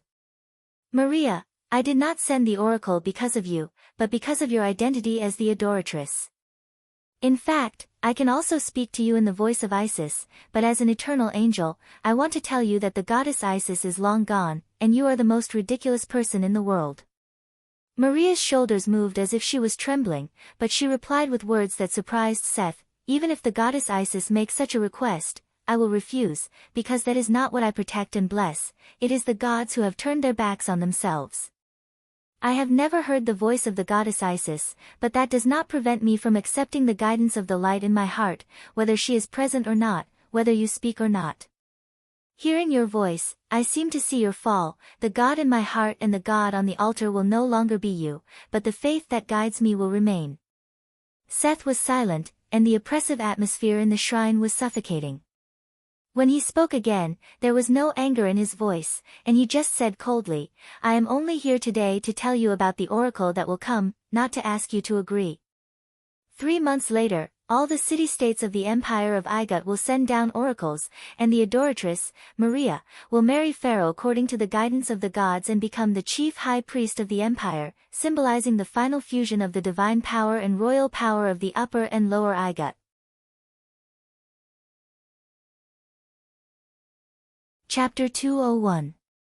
In the end, I didn't give Han Fei the address. Instead, I forced him to record the conversation and save it to 3 format. Then, I sent it to my email. After receiving the message, I couldn't work anymore. At 3:00 in the afternoon, I hurriedly took my laptop and returned to my room. I opened it as fast as I could, entered, and clicked. After a series of buzzing sounds, Zhuobufan's voice sounded first. Han Fei. Do you have any news today? My heart skipped a beat. His voice made my heart throb. Zhuobufan rarely said hello on the phone. He always spoke directly. His voice was soft and mellow. It was indescribably pleasant to the ears. Then, it was Han Fei's lazy voice. Even if I have news, why should I tell you? Zhuobufan paused, and then his voice stirred. Han Fei, did you see Xiao Noa? Or do you know where she is? Zhuobufan was really smart. With just one sentence, he could tell. Why should I tell you? I clutched my chest. Han Fei, if he wants to know, just tell him. Why do you have to make him anxious? Zhuobufan said gently, of course, it's for Xiao Noa. I think you don't want her to be sad. If I tell you, that will make her sad. Isn't it because of you that she's sad? There's a saying that the one who started the trouble should untie it. Have you ever heard of it? Humph, okay. Xiao Noa told me to tell you that she doesn't love you anymore. You don't need to look for her anymore. She will never see you again. I wanted to cry. Han Fei, why are you like this? Why did you say that? Oh. I don't believe that Xiao Noa would say that. His voice was still gentle. Why don't you believe it? Based on what you have done, Xiao Noa has long been disappointed in you. What did I do? Why didn't you tell me? Are you afraid that I would understand? I don't want to talk to you. Let me tell you, this is what Xiao Noa said. She said that she's good and that you don't owe her anything. She told you to be happy and not to look for her anymore. Xiao Noa. His voice was so sweet that I almost agreed. Then, I remembered that I was listening to a recording. Then, Zhuobufan's voice was calm. You don't know where she is, do you? She just called you and asked you to tell me that, didn't she? Han Fei was a little annoyed. Zhuobufan, are you so sure that Xiao Noa called me because of you? Are you sure that I don't have a place in Xiao Nua's heart? How do you know she didn't call me because she missed me? Zhuo Bufan remained silent. Zhuo Bufan, are you a modern man or not? In this society, the most volatile thing was love. Everyone was surrounded by countless temptations. If you didn't do anything, it would seem that your love was only her business. If it was any other girl, they would have run away countless times. Love needs to be managed and maintained. It can't stand any test at all. Do you understand? Han Fei, you're right, but Zhuo Bufan is really not a modern person. Zhuo Bufan remained silent. Han Fei said angrily, damn it, why am I telling you this? Scram as far as you can. What does your life or death have to do with me? Han Fei, where do you think Xiao Nua is now? Zhuo Bufan's voice was as cool as water. He was not affected by Han Fei's words at all, and there was no trace of anger in his voice. He understood Han Fei. I think Zhuo Bufan has always understood everyone. However, in this understanding and tolerance, there seemed to be a lack of love. Han Fei's voice also calmed down. He snorted and said, I also want to know. Zhuo Bufan sighed softly and said as if to himself, Xiaonua, oh Xiaonua, you little fool. Are you torturing yourself or me? Zhuo Bufan, come on. Have you been tortured? You and Xiaonua are together.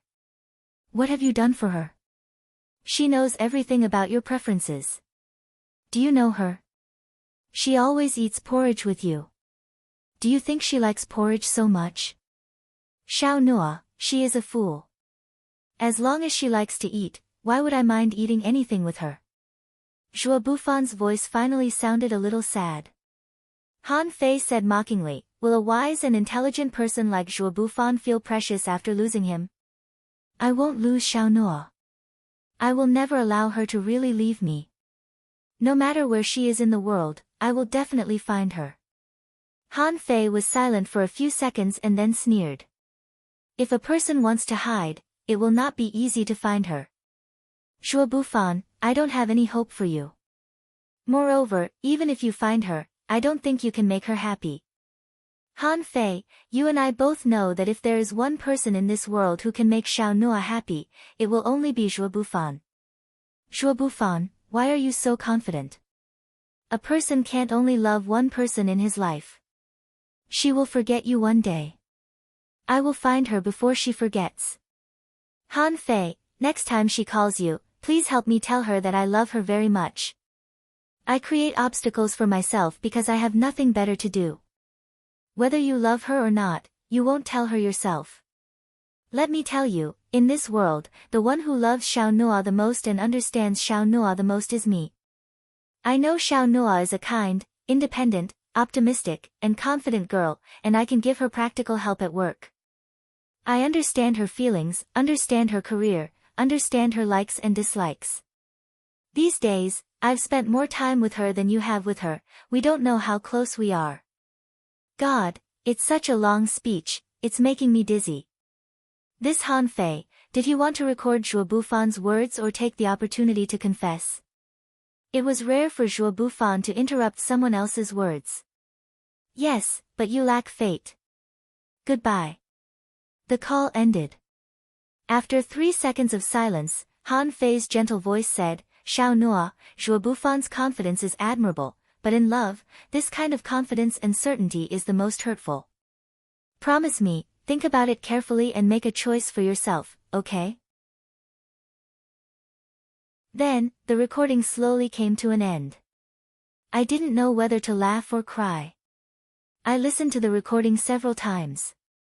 In this recording, Zhuo Bufan had only said 17 sentences, but Han Fei had said 66. Really, this Han Fei?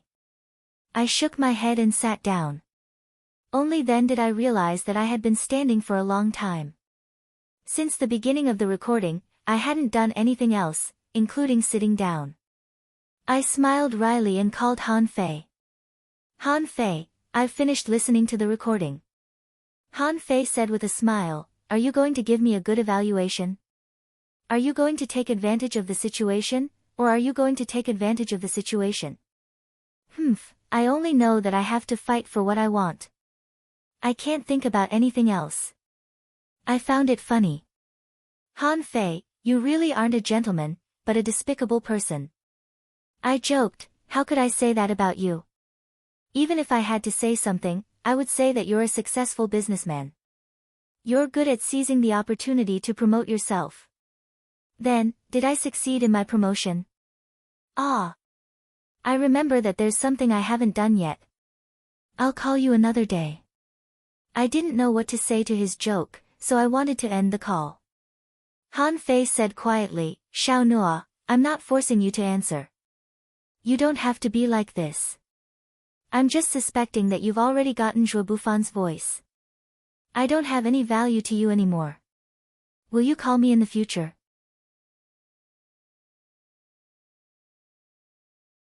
Chapter 202. 185, Mount Sinai. Moses and his people could not pass through the city of Marduk controlled by Usur, and they had been wandering in the mountains looking at the fertile plains for several months, constantly moving from one place to another, looking for water and food in the mountains and fields, living a very hard life. A road had now appeared between the Euphrates River crossing controlled by the kingdom of Babylon and the city of Marduk. Many expectant explorers came to this new city-state in search of wealth and dreams.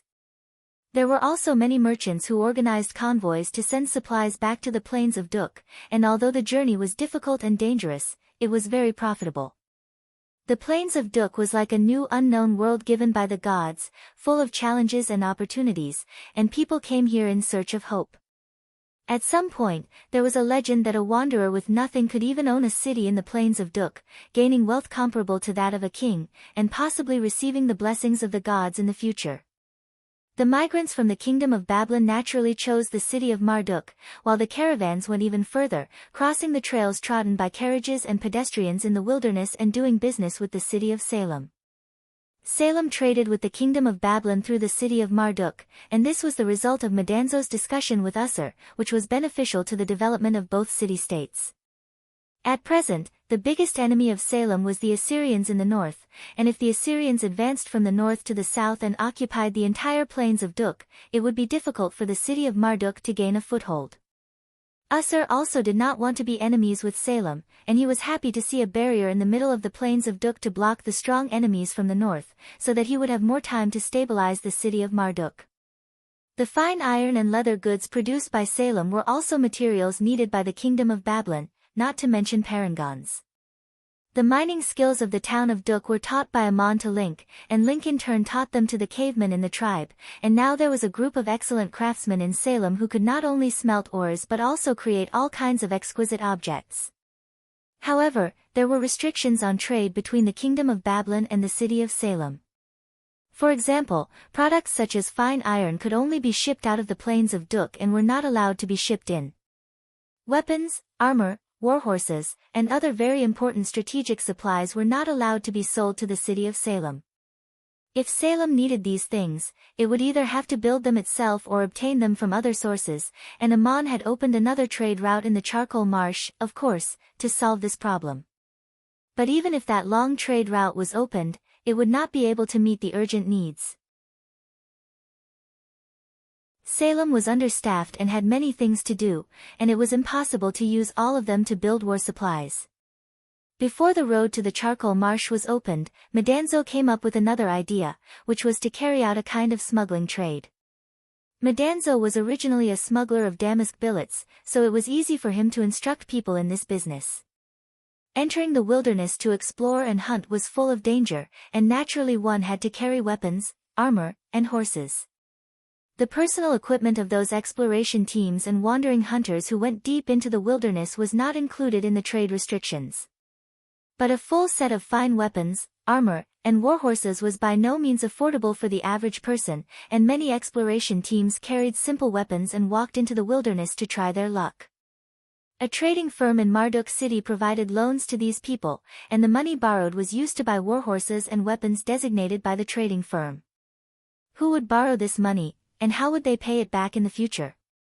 There was no need to worry about this, as after entering the wilderness, someone would buy their weapons and warhorses at a high price, and after repaying the loan to the trading firm, they would still be able to make a profit, and there would be no need to venture deep into the wilderness. It was normal for explorers to lose their weapons and warhorses in the wilderness and jungle, sometimes because the road was difficult, sometimes because they encountered ferocious beasts, and sometimes even their own lives were lost. If they, luckily, escaped back from an expedition and returned to the trading firm to repay the loan, they would still be able to make a profit, and then continue to borrow to buy equipment before setting off again. It was in this way that Madanzo allowed the city of Salem to obtain a steady stream of strategic supplies.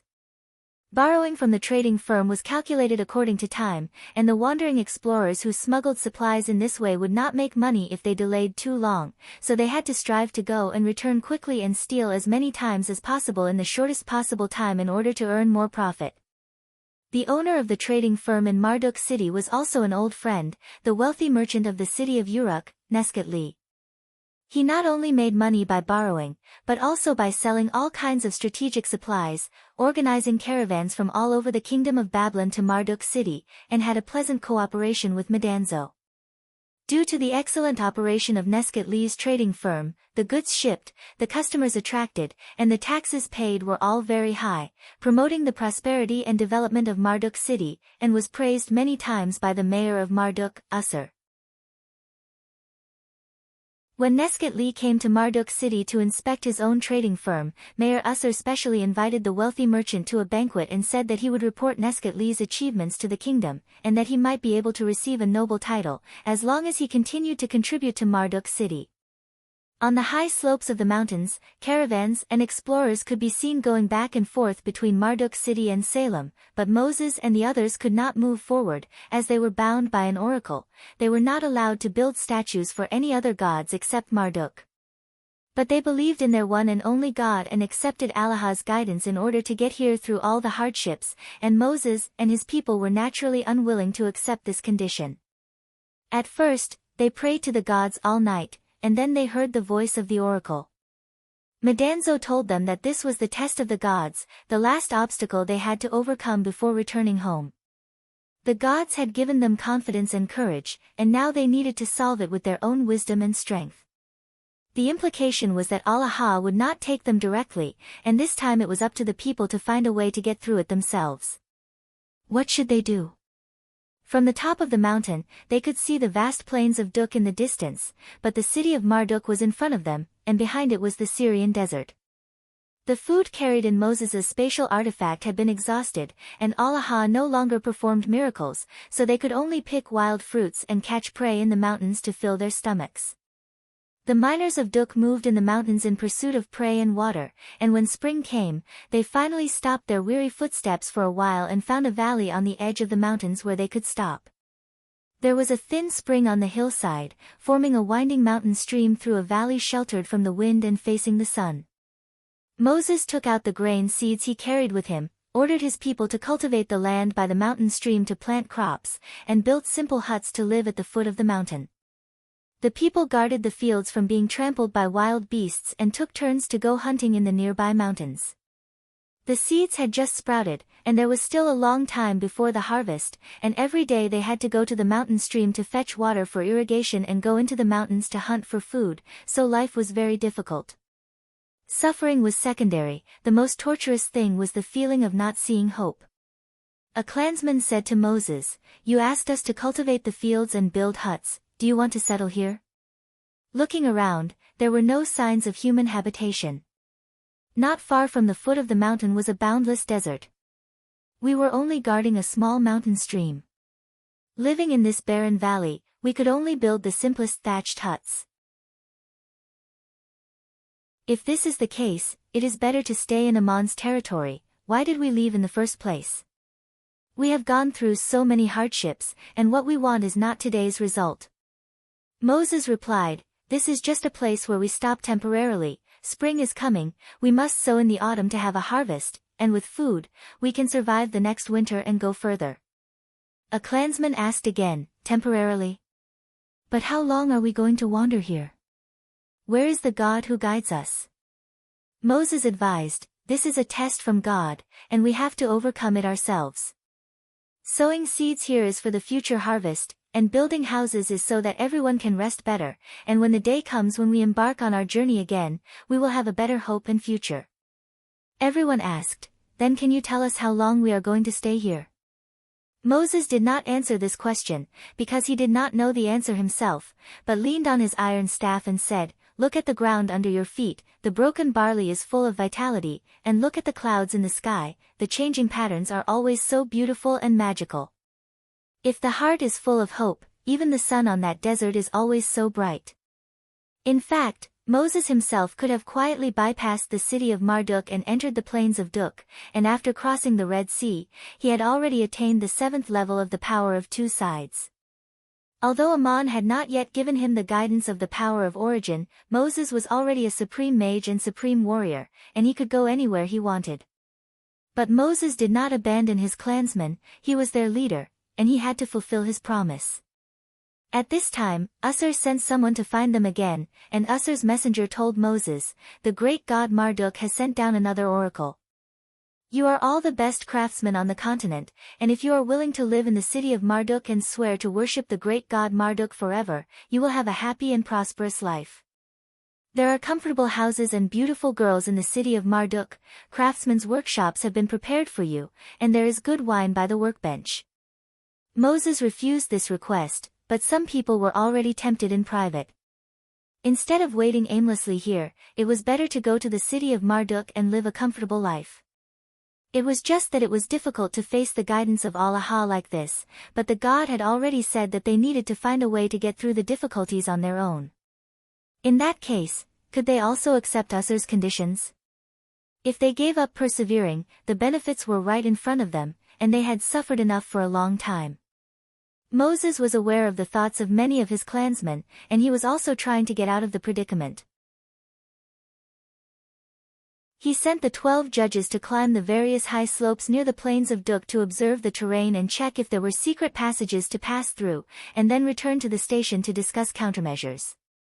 After the 12 judges left, Moses climbed alone to the highest mountain next to the station, called Mount Sinai. Moses prayed on the top of Mount Sinai for 3 days and 3 nights, calling in his heart, Allah, my one and only God. Please give us true guidance. I do not ask you to move the mountains and fill the seas so that we can reach our homeland directly, I just want you to show us the right faith so that we will not get lost in the journey. 3 days passed, and Mount Sinai was silent. Moses was worried about the situation of his clansmen and was finally ready to go back, so he stood up with a long sigh. He was about to go down the mountain with his iron staff when he suddenly heard Allah's voice again, Moses, you could have passed through the city of Marduk long ago, why are you still here? Moses hurriedly turned and knelt down, prostrating himself to the invisible God in the void. My God, you have finally spoken. Marduk sent down an oracle and made us swear that we would not build statues for any god other than him, and this oath has stopped our clansmen in their tracks. Allah asked in return, did I ask you to build a statue for me? If you really wanted to build a statue for me, what would it look like? Moses froze, and it took a long time before he suddenly understood. I understand what you mean, not building a statue does not shake our faith. Allah asked again, then why haven't you led your clansmen into the plains of Duk yet? Marduk is not an obstacle. Moses sighed. But the clansmen don't understand this, and even I am not sure. It would be disrespectful to you to agree to such a condition, and the clansmen are afraid of losing the guidance of God and even of your revenge. My God! Are you really unwilling to show your face to your people and not want us to build a statue for you? Allah replied, yes, I just gave you a promise to strengthen your faith in your hearts, and you do not need and will not be allowed to build a statue for me. If you ever see my face, it is also a secret that you must keep strictly. Because from the beginning, I have made such an agreement with my clansmen. Today these agreements will be made clear, and you will bring them back to announce them. Moses nodded quickly and said, okay, please make an agreement with me and my clansmen. Allah said solemnly, you must not have any other gods but me. Otherwise you will lose my guidance, that is the first agreement. You must not build a tangible statue for God. If that is the case, future generations may forget the guidance of faith and only pray to the idol on the altar. That is the second agreement. These two agreements are enough to get you out of your current predicament. That is my request and my promise." Moses kissed the dirt and said, "Thank you, my God." Allah added, "You must not act in my name, and everyone must be responsible for their own choices." That is the third agreement.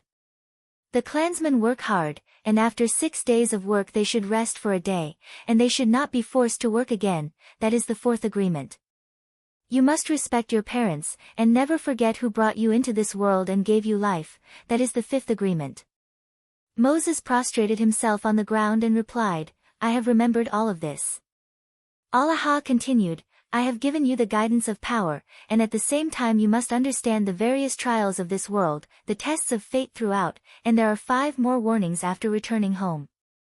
Do not kill innocent people, do not deprive others of their lives for money or selfish desires, do not steal, do not bear false witness against others, and do not covet what does not belong to you. You must remember these agreements. The city of Salem has preserved the land and mines of your ancestors for you, and you must live in harmony with the people there, and do not think that everything there is due to my promise." Moses kept in mind Allah's words, which were the 10 agreements that God had made with him and his people, and later became known as the 10 Commandments. After saying this, Allah ordered again, "You will convey my agreement to the people, and if they are willing to abide by it, then I will fulfill my promise and continue to guide them.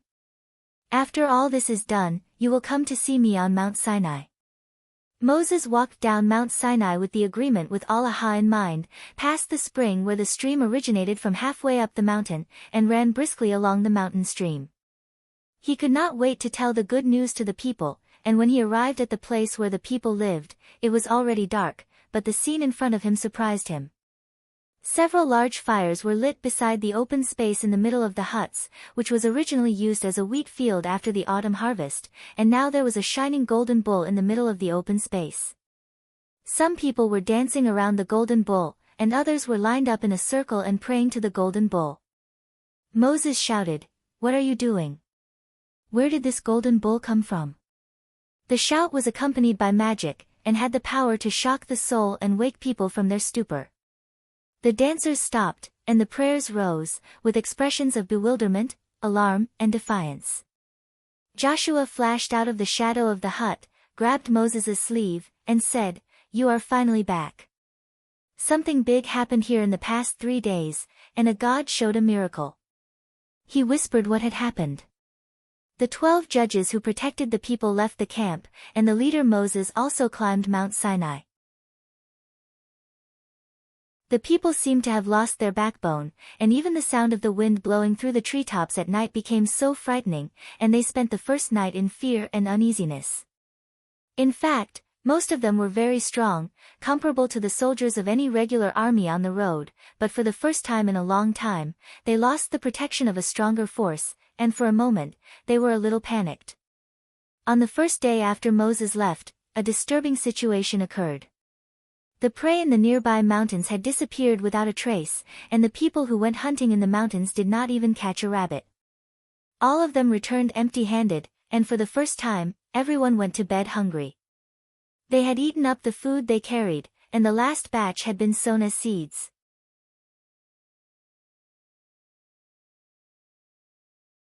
Chapter 203. 186. The face of the gods. For a moment the people did not know how to answer, and a child's voice cried out, "We have one God, and we have accepted his guidance, please do not come to shake our faith." The speaker was David Solomon. The voice of Bakri sneered, "What has that God given you, food, hope, or protection? Since that is the case, why do you suffer through this long night in hunger and cold? I can give you what he can give, and I can give what he cannot. As long as you worship me as a god and make an oath to sacrifice to me." David replied, "We don't need you, please leave." But then another shouted, "Bakri, what makes you say such a thing? Please prove yourself." The voice of Bakri replied, "Then I will prove it to you, and then I will wait for your reply. Everyone is hungry, isn't it? After dawn, the dew on the blades of grass will become a delicacy. This is a miracle I have bestowed upon you." The next morning, when they came out of the hut, they were surprised to find that the dew on the blades of grass had fallen to the ground, turning into many small frost-like balls. Someone picked it up and put it in his mouth to taste, and it tasted like a delicious snack. "What is this?" There was a lot of discussion. No one had ever seen such a thing, but it was indeed edible and delicious. The dew turned into a snack, neither too much nor too little, just enough for everyone in the camp to eat their fill for the day. It was rare that people could get delicious food without working or hunting, like a drowning man grasping at a life-saving straw in despair. The people did not sleep well that night, all waiting to see if the voice of the god would appear again. Late at night, the voice of Bakri sounded again, "Miners of Duk, I give you food and hope, and when the sun rises tomorrow, the dew on the blades of grass will still turn into a delicacy. I will also give you a bowl made of gold, a symbol of my totem, and you can pass through the city of Marduk while carrying this golden bowl. When you reach your hometown, put it on the altar and build a shrine for me. Tonight, light a fire, dance around the golden bull, and worship it. I can hear your prayers." On the third day, Moses still had not returned, and the 12 judges were still nowhere to be seen. Some people were discussing whether Moses and the 12 judges had left on their own after receiving the power bestowed by Allah. But he left the other clansmen here. The dew drops on the leaves of the grass turned into small frost-like snacks that tasted delicious. In the middle of the open space between the thatched cottages, a shining little golden cow appeared. It took 2 strong miners to lift it. Even this much gold was a fortune, not to mention that it was the idol of God, a miracle performed by Barker. Joshua, David, and the others persuaded everyone to reject the temptation, but more people were tempted. Since Bakri could give the food and blessings that Allah could give, why not worship this god? What's more, Allah no longer helped them pass through Marduk city, and everything needed to be figured out by the clansmen themselves, so this was also one of the ways. The people gathered together to discuss, and if Moses and the 12 judges did not return, everyone would follow Bakri's instructions. That night, the people who had eaten their fill and rested for a day came to the open space of the wheat field. Some lit a fire and began to dance around the golden cow, while others knelt in a circle and prayed to the golden cow.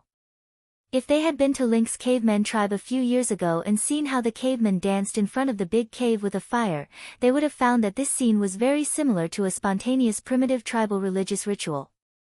If Aman had been here, he would have also discovered that this was also a ritual to summon the gods to descend, allowing Bakri's incarnation to attach to the golden cow. But the ritual was not completed, because Moses rushed back and awakened the clansmen with a shout, interrupting what everyone was doing. When Joshua finished telling the story, Moses stepped forward angrily, swung his cane and smashed the golden cow into pieces, and shouted at the crowd, "Have you forgotten your faith? Have you forgotten the one God? Have you forgotten who guided us through so many hardships? This is a betrayal, a disgrace." Some lowered their heads in shame, while others argued in a low voice, "Bakri gave us food so that we would not starve. We should thank all those who helped us in our predicament." Moses shouted, "If that's the case, what did Allah give you? The gods do not ask for your gratitude, they only want you to see the faith in your hearts. You just ate for 2 days, and you forgot everything? Food without work, is this the guidance you are looking forward to? Can we and our children and grandchildren always pick dew from the grass to fill our stomachs? We did not give up hope in the face of so many hardships and threats. Did we change our faith just because of a few days of food and the temptation of a golden cow? Shouldn't we be ashamed of this? The evil god Bakri gave you food, but don't forget, Allah also showed such miracles and gave you more.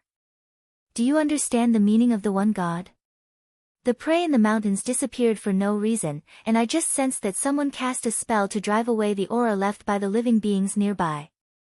The so-called evil god who gave you food is the one who took it away, and yet you dance and worship him, betraying your own perseverance. How can you receive the true guidance of the light by doing this?"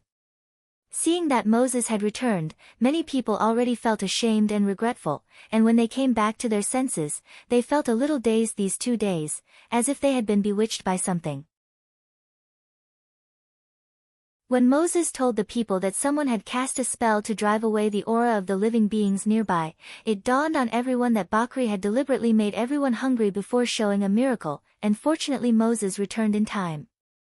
Another person muttered in a low voice, "But Bakri said that we could cross Marduk city by carrying that golden cow, and now that you have broken the golden cow, what else can we do?" Moses's anger had not subsided, and he said, "I accept the guidance of God to tell everyone how to return home and protect our faith. God has never asked us to do anything, but today it is time to make an agreement, and I have brought back the 10 agreements between God and our people. This is God's promise and God's help, so melt the fragments of this golden cow into a golden plate and inscribe the agreement with God on the golden plate. God has given me a tent, and we will use it to place the golden plate inscribed with the agreement." Moses waved his iron staff, and a luxurious tent appeared in the middle of the open space. It was the golden tent that the Lion King had used to entertain Ammon, and Ammon had used to entertain Goliath, Celia, and the others. He cast magic to melt and condense the fragments of the golden cow into a golden plate, on which appeared the 10 agreements Allah had made with his people on Mount Sinai, and he asked Joshua to read them aloud in front of everyone. The people who had come to their senses again prostrated themselves towards the golden plate in the tent, expressing their gratitude to Allah, and at the same time repenting for their actions just now. Ammon controlled the crystal shuttle and watched this scene with Madanzo, Link, and Gabriel from the clouds. Madanzo curled his lips and said, "Ammonius, guess what I thought of? The child whose parents have worked so hard to raise almost called someone else father and mother over a piece of candy." Gabriel interrupted, "If that's the case, I'm afraid the parents are also responsible, but such children are really unlikable, and your analogy may not be very appropriate." Ammon said lightly, "It's not appropriate, they still don't know what faith is, but they have experienced too much suffering for too long, and people are most easily lost in despair. Today I have made an agreement, and it is their own choice whether to abide by it or not. I only give my own promise." Moses is a very good leader and guide. Link said, "We have just cleared the traces of magic in the surroundings, and the frightened prey has returned. This Bakri's technique is very clever. Ammonius, have you heard of him?" Ammon frowned and said, "I've never heard of such a god. Have you heard of him?" Madanzo slapped his forehead. "I've vaguely heard of him once, when Aesop was telling a story. There is an empire of Baz far east of the continent, and the people there seem to believe in a god called Bakri. But the empire of Baz is far away from Assyria and Babylon, and has hardly had any dealings with this place for hundreds of years, so people know very little about it." Ammon wondered, why would a god believed in by a distant empire appear here? Not far ahead is the city of Marduk, and he can actually promise to pass by carrying the totem that symbolizes him. Gabriel suddenly said, "The Duk miners who accept the guidance of Allah will go to the city of Salem, which believes in Ammonius." This sentence made Ammon suddenly realize, and he nodded repeatedly and said, "So that's how it is really possible. Even if Bakri is not another incarnation of Marduk, the relationship between the two gods is by no means simple." What did Ammon think of? He thought of himself. Was the Allah that the Duk miners believed in the same as the Ammonius that the people of Salem believed in? This question was not easy to answer. There must be a difference between the two. But they were all different identities of Ammon, and only Ammon himself could clearly understand the relationship. Marduk was also a remarkable genius who did not accept the guidance of the divine clan back then. Just like Ammon today, he explored the path of the origin power on his own, and went further than Ammon today, not only becoming a true god who transcended eternal life, but also becoming one of the two main gods after joining the Anunnaki divine clan. Since Ammon could incarnate as Ammonius and Allah, then why couldn't Marduk, whose achievements far surpassed his, incarnate as god Marduk and Bakri at the same time? Judging from what happened today, there must be a special relationship between Marduk and Bakri, and it was likely that they were different identities of the same god. If this was the case, this great god Marduk was very interesting. He gave the Duk miners a very special test and temptation, and only a god could use such ingenious means. The miners of Duk, the descendants of the sinners in the War of the Gods, and the natives of the plains of Duk, had now become the touchstone of the various gods. The significance of the struggle surrounding them had gone beyond the miners themselves, and it had another important symbol. Madanzo let out a long breath and said, "Perhaps the gods have underestimated Marduk. I am afraid he is not only the main god believed in by the kingdom of Babylon, but he also failed in front of Ammonius. David is a good boy, but unfortunately he is still too young, and the leader of these people, Moses, does not yet know what choice he will face." Ammon looked at Moses from the clouds and said, "He has conveyed my agreement to the people, and when the final mission is completed, I will tell him everything. We will keep watch tonight and see if that Bakri will appear again." On the night that Moses broke the golden bull and cast it into a golden plate, Bakri's voice never appeared again, and the next day, no dew on the grass turned into deserts again. People walked out of their houses and looked at the fields beside the stream, where the wheat seedlings had grown to knee-high, and David suddenly shouted, "Look, there's a rabbit over there. The prey that was driven away by the evil god has returned." The people gathered around Moses again and asked, "God has given guidance and an agreement, we can already pass through Marduk city, when will we leave?" Moses pointed to the wheat and said, "When the 12 judges return, and after the autumn harvest, we will be ready to leave. Do you see the hope of sowing? Pray to God with me." The 12 judges returned one after another, and the news they brought was mixed. Looking at the plains of Duk from the various peaks, it was indeed a fertile field, with attractive figs, pomegranates, and wild grapes growing in the fields, very suitable for reclamation and farming, and would be a home flowing with milk and honey. But there was no secret passage that could pass through the area controlled by Marduk city, which had nearly 10,000 inhabitants and nearly 1,000 warriors, among whom there was no shortage of mighty highland giants. The 12 judges returned to the camp, each frowning, but when they saw the golden-topped tent and the golden plate inscribed with the agreement, they all smiled again. When everyone was gathered, Moses said, "I will once again climb Mount Sinai to listen to the voice of God. All of you prepare to leave, it will not be long before we depart. I can tell God with relief that no one of my people has been left behind." Moses climbed Mount Sinai again with his iron staff, crossing streams and climbing cliffs, and it took him a whole day to reach the top. Looking around, the clouds drifted under the blue sky, and the golden sunset glow was spectacular, but there was no sign of Allah. He knelt in the sunset and began to pray, and soon heard the voice of God, "Moses, I am gratified that as their leader, you have not abandoned any of your people. Can I ask you 2 questions, please answer them by gazing into your heart." Moses replied piously, "My God, please ask." "Allah, you once made a vow to me, my God, Savior of hope. I call out to you, asking you to hear my voice. Do not let the flame of hope be extinguished again, guide my people back to their homeland, even if it means sacrificing all my body, mind and life, as long as they return to the land of Duk. Is that right?" Moses, "Yes, this is the vow I made to you on the way out of Igut." "Allah, you also once said to your people, the body is the courtyard where the soul resides, and the foothold is the home of the body and mind. If the body and mind lose their support, they do not know where the soul is, do not know what they are pursuing, that is true homelessness. Is that right?" Moses, "Yes, this is what my father once said to me, and I have always kept it in mind." Allah sighed. "Is this the belief you guard? Even if it means sacrificing yourself for it?" Moses nodded. "Yes. Allah, if this is the case, I can rest assured. I want to tell you one thing, and now I want you to make a sincere choice. If you want your people to return safely to their homeland, and henceforth get rid of their status as sinners and no longer be harassed by the evil gods, you need to pay a price. Are you willing to do so?" Moses, "I am willing, may I ask what that price is?" Allah replied slowly, "The price is yourself, the leader who leads your people. You cannot enter the plains of Duk, and can only watch your people and your descendants live in that homeland from afar. Don't ask me why, if you have to make this choice, will you agree? I will not force you, I just want a clear answer."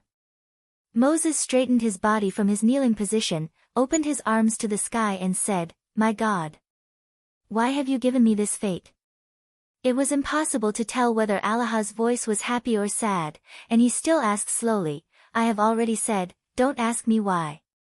Moses covered his cheeks with both hands. If fate is so cruel and I have to make this choice, I am willing to stay on my own, but I am not satisfied with this arrangement of fate. Allah said, I am not satisfied either, may I ask if you have made a choice, and will not go back on it? Moses, I have made a choice, and I will not go back on it. But my God, please tell me the reason. Allah, Moses, you can look up now and you will see my face. Moses released his hands from his cheeks and raised his tear-stained eyes, but he froze and said in amazement, You? Why is it you? Ammon finally showed up and stood in front of Moses, pointing to the iron staff by his hand and saying, The staff I gave you, you should be more than familiar with it.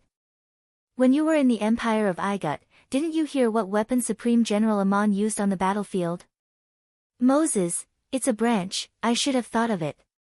Ammon laughed, It doesn't matter if you thought of it or not, today you have finally seen my face clearly, does it make any difference to your beliefs whether I am Ammon or not? Moses looked at him, and after a long time, as if suddenly waking up, he bent down and kissed the soil and said, My God, it makes no difference, I don't know how to thank you for everything you have done. From the moment you took away the whip that lashed me, you have been guiding me and my people, and only you know us so well and can do all this. Ammon sat down. Now that you have seen me, do you have any wishes or requests?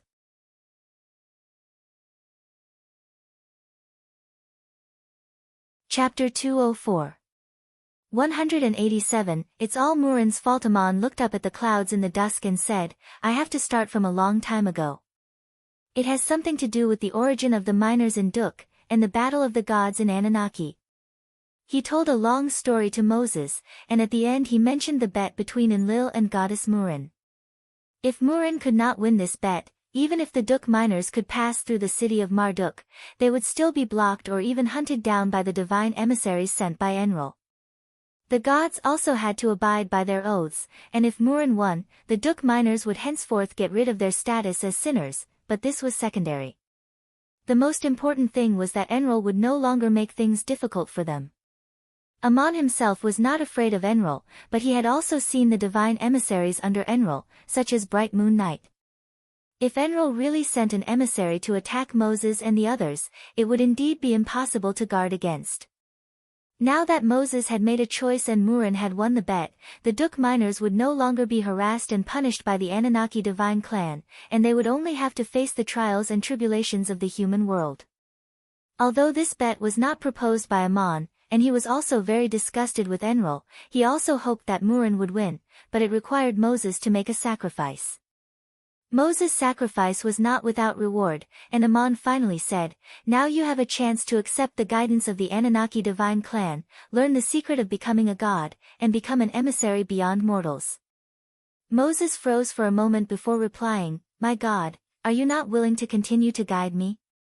Ammon smiled and said, Of course I am willing, as long as your faith is firm. Moses, you have made 10 agreements with me, and I have engraved them in my soul. Of course I will not join the Anunnaki divine clan, why are you telling me this? Ammon stood up. I'm only telling you the reason for all of this.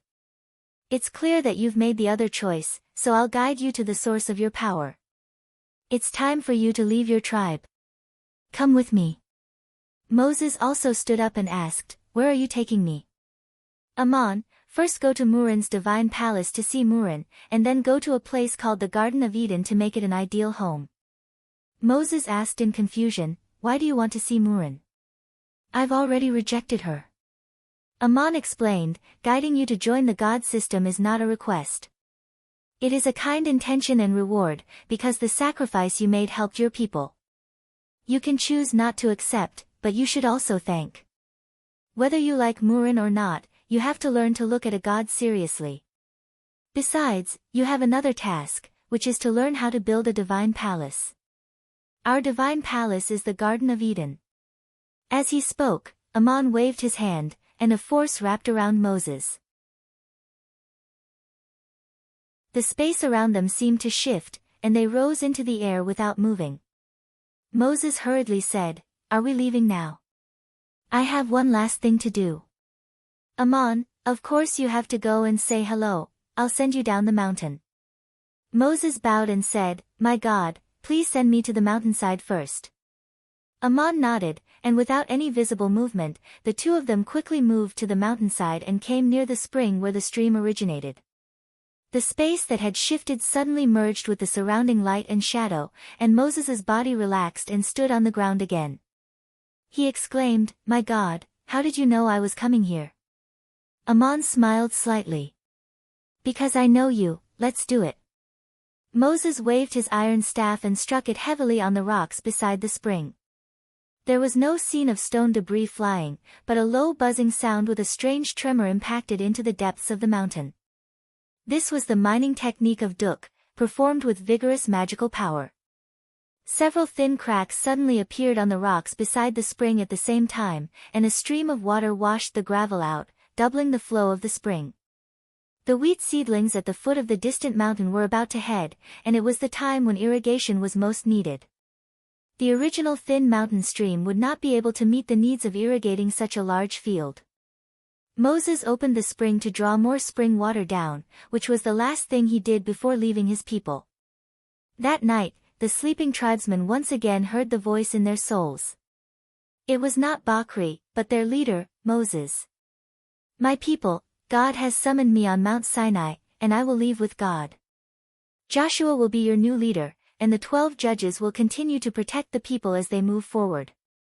There are many dangers ahead, but do not give up hope. You will return to your home, build it and protect it, do not break your promise with God, and most importantly, understand the true meaning of a home. Moses left and never returned, and he ordered Joshua, the oldest of the people, to be the new leader. Taking one last look at the camp of his people from above the clouds, Moses asked, My God, will I never see them again? Although close at hand, Ammon's voice sounded in his soul, That's not for sure. If one of them can receive my guidance in the future, you can meet them in the Garden of Eden, and you will be the messenger to guide them. As for the plains of Duk, if one day you no longer worry that Enrol will harm your people, then you can naturally go, you have no agreement with Enrol.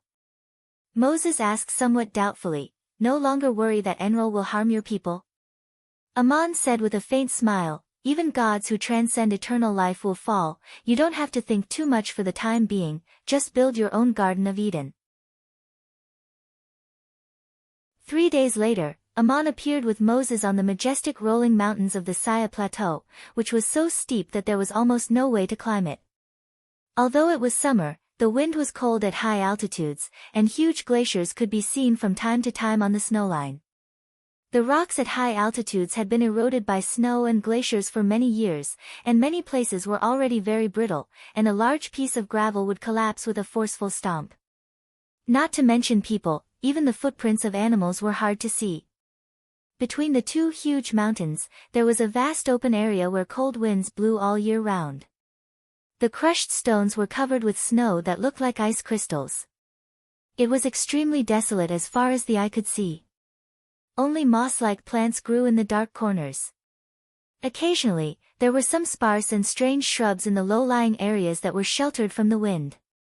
Ammon stopped here, and Moses asked in surprise, Is this the place where the divine palace of Murin is?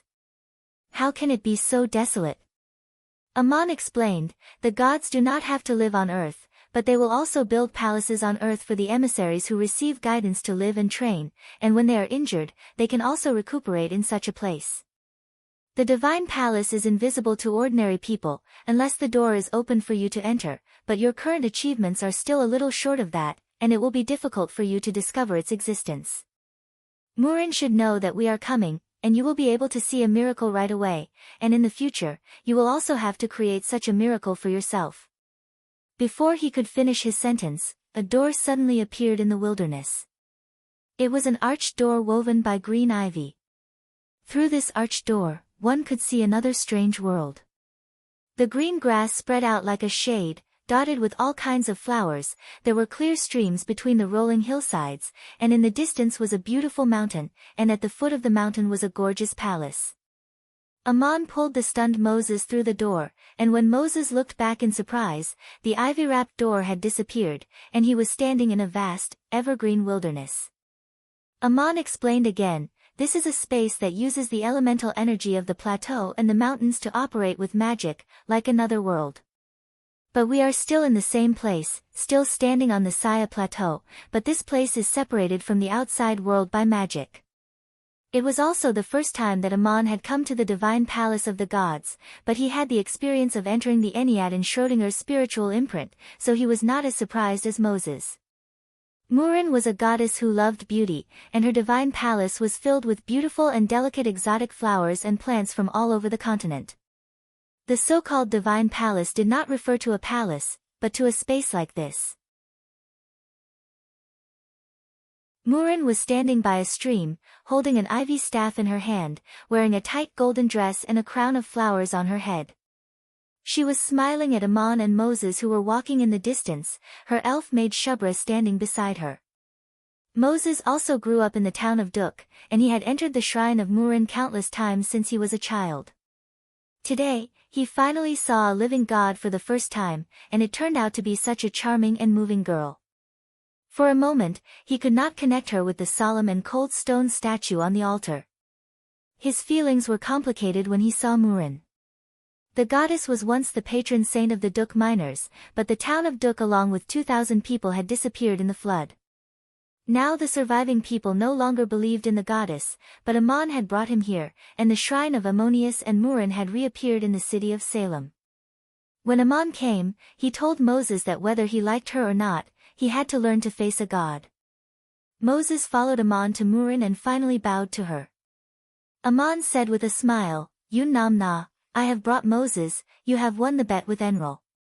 Moses, who had his head lowered, was stunned. He did not expect Ammon to address Murin like that, and then he heard the voice of the goddess. "The lost lamb of those years has finally found its grassland, and it is still on the same land. Moses, I want to thank you, and I will guide you to join the Anunnaki divine clan, become an emissary of the gods, and obtain the secret of eternal life." Moses replied, "Thank you, goddess.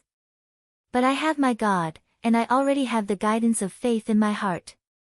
Murin glanced at Ammon, walked over, put her arm around Ammon, and said, "This is just a promise, not a request, and if you change your mind in the future, you can join the Anunnaki divine clan at any time. Since you have no intention of accepting this invitation, why did you come here today?" Moses replied, "First, to thank you in person for making such a promise, although I did not ask for it. Second, to visit your divine palace. My God wants to build his own divine palace, and has ordered me to be in charge of the matters there." Murin said to the elf-maid Shubra, "Show Moses around, and tell him about the mysteries of building a divine palace. But with his achievements, there are still some things that he cannot do." Ammon explained, "The place I want to build is called the Garden of Eden, and the most important work will be done by myself. After opening up an independent space, the gardens and palaces in the divine palace will still need to be built by the disciples, which will be the place where they will stay and train on earth, and the process of building is also to find the home in their hearts." Shubra led Moses into the distance, and Murin put her cheek against Ammon's shoulder and said sweetly, "This is your first time coming to my rose garden, why don't you visit our palace first?" 7 days later, Ammon and Moses left Yun Namna's rose garden and flew in the clouds over the Saya Plateau. Ammon asked, "How do you feel these days in Murin's divine palace?" Moses sighed, "It's really a divine palace on earth, I never even dreamed that there would be such a place. Shubra is beautiful and gentle, I have never seen such a good girl. No matter what I ask, she answers very patiently, and sometimes she personally demonstrates to me." Ammon couldn't help but laugh, "I didn't ask you about that, but what did you learn?" Moses sighed again, "I really did not expect that Shubra has already mastered the 9th level of the power of origin, and in the human world, she is equivalent to a god. We also competed in magic power, but it felt strange. Her achievements are much higher than mine, and she has mastered many means that I can't use, but in terms of pure strength, she doesn't exceed me by much, and she is not good at fighting." Ammon laughed, Practicing the power of origin, pursuing the realm of endless growth in the human world, and eventually becoming a god who transcends eternal life, is not for the sake of fighting. Power grows with the mind, and talent varies from person to person. Shubra takes care of the rose garden for you Namna. She is not a warrior, but your experience is different. You've walked this path that I've guided you to this point, and you've encountered so many hardships. Naturally, your magic power is much stronger. Moses asked again, so in the divine clan, is there an oracle who is particularly good at fighting? Aman replied, of course there is. In the Ennead divine clan, the cat goddess Batet was very good at fighting, and Enril has a subordinate called Bright Moon Knight, who is not only good at assassination, but also has mastered a kind of explosive power of transformation, and is very strong in fighting. You must be careful when you encounter such an opponent. Don't think that everyone is as gentle and cute as Shubra. Moses, Shubra is the first oracle I have seen with my own eyes. She is good at awakening the power of living beings, with a feeling like a spring breeze. Aman suddenly frowned. There's a tail. Moses was stunned. Shubra doesn't have a tail, but her ears are a bit sharp, and the color of her pupils is not quite the same. Aman glared at him. I didn't say Shubra. There is a tail behind us. We are being followed. Moses looked back subconsciously. Who would follow us? Why can't I see it? Aman, don't look back. Of course you can't see it. If it wasn't for the shape of a cloud when the wind blew through, even I wouldn't have noticed it. As soon as we came out of Murin's divine technique, we may have been targeted. Don't panic, see who it is, and take him down and ask him what he is trying to do. Aman did not change his speed and continued to fly forward, but quietly took out the shadow-chasing lamp. He had once given this magical artifact to Link, and when the clansmen entered the plains of Duk, he took it back this time. This object came from the collection of the Temple of Isis and was originally kept by High Priest Julian. When Julian sent people to hunt down Aman, he gave it to his men, but it was obtained by Aman. Link had inherited Crazy Ol's crafting skills, and when he took charge of this magical artifact, he had refined it again, and now its tracking effect was even more amazing. But this object was used for tracking after all, and Aman was now being tracked. He quietly took out the shadow-chasing lamp and flew down, making a turn in the air and disappearing behind a huge mountain peak. A gust of wind swirled away, and the invisible tracker also bypassed the mountain peak. After an unknown amount of time, Aman flew back from the other side of the mountain peak with Moses. It turned out that they had made a big circle around the mountain peak and returned to the place where the tracker had passed. The shadow-chasing lamp glowed, and a person appeared in the light. This person was a young man with fair skin and looked very young. His facial features were like perfect marble carvings, but his eyes showed a look of resentment. He wore a robe as soft as clouds and held an emerald green bamboo cane in his hand, the top of which was wrapped with a lifelike snake sculpture. Aman did not know this person, but suddenly remembered seeing this snake cane in a mural in a certain shrine in the kingdom of Babylon, and he knew who he was. This person was Murin's ex-husband, Dum's. Wasn't he sent to the underworld by Murin's messengers? Dum's sister, Peloponnes, had once come to Aman on his behalf, trying to capture Aman and send him to the underworld in exchange for Dum's, but Murin stopped her. Dum's had already escaped from the underworld, so why would he appear here and secretly follow Aman? Aman could not help but frown, feeling that things were a little troublesome. He took out a shuttle and a taroculus and handed them to Moses, saying, "Leave this place as soon as possible. Link and Madanzo are still waiting for you in the mountains of the Euphrates Valley. This taroculus records the place you need to go to, and there is also the blueprint of the Garden of Eden inside. I'll come after I settle something." Moses was a little worried and asked, "Who is following you? Don't you need my help?" Aman shook his head, "I don't need your help. He is Murin's ex-husband, Dum's. I'm afraid he has some personal problems to solve with me in private." Moses did not say anything more after hearing this, so he immediately launched the shuttle and flew away. It was Murin's ex-husband who was looking for Aman. These were personal matters that could not be discussed clearly, so it was better not to ask. At this time, another whirlwind blew out from the mountain peak. Dums also quietly went around, only to see a person suddenly launch the shuttle and flew away, while another person stood high in the sky with his hands behind his back. Dums did not know whether he should immediately chase after them. At this time, he heard Amon's voice, "Dums, why did you chase me all the way here? What's the matter?"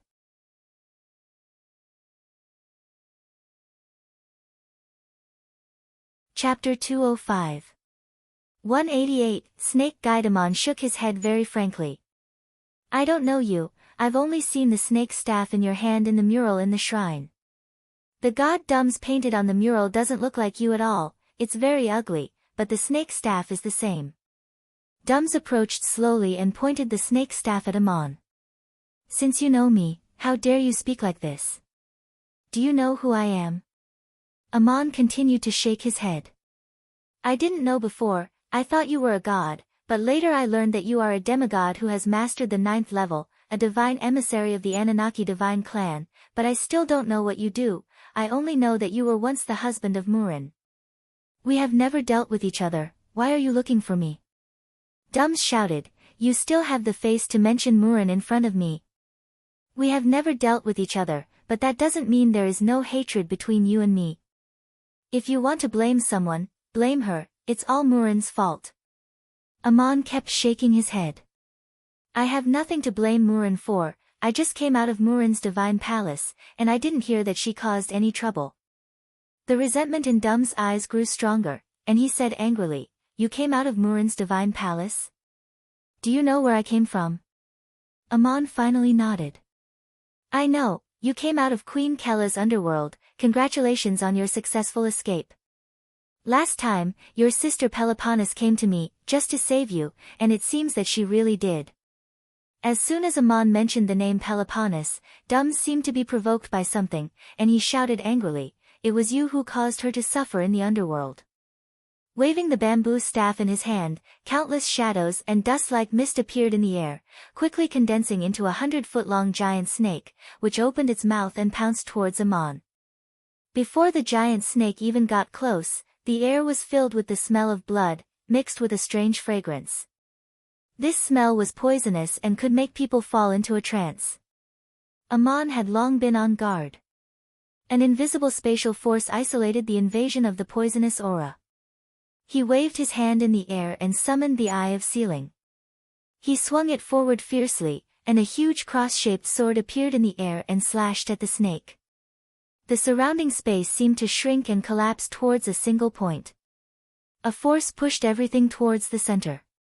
The cross-shaped longsword and the giant serpent's light and shadow were crushed and annihilated at the same time, as if they had disappeared into the collapsed space.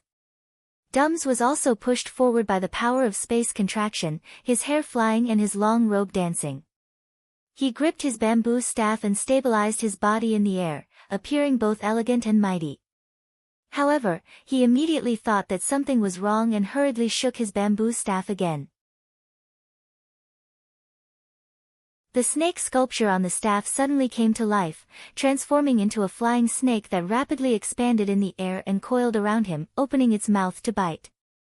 This time it was not an illusory snake made of magic power, but a real snake. Amon did not put on a stance like him, taking out his staff and fighting elegantly across the air. At the moment when the space collapsed, Amon's figure was also pushed forward.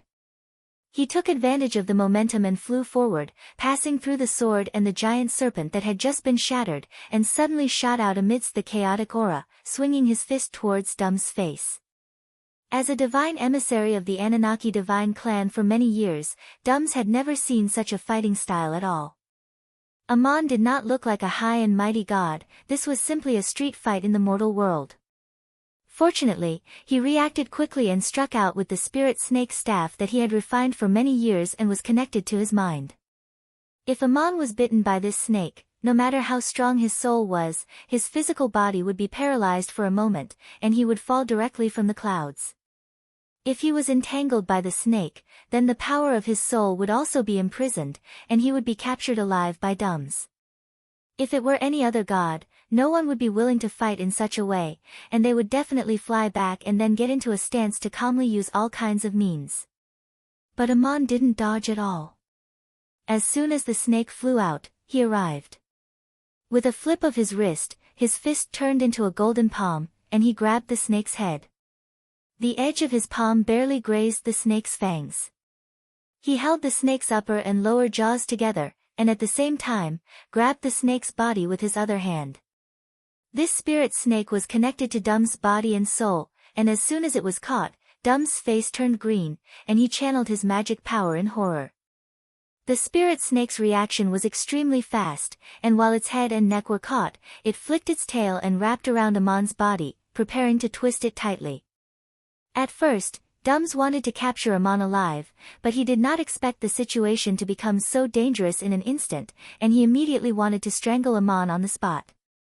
Aman was faster than the spirit snake, and he clenched his hands and twisted them hard. With a series of crisp sounds, the spirit snake that wrapped around him turned into a green light and exploded.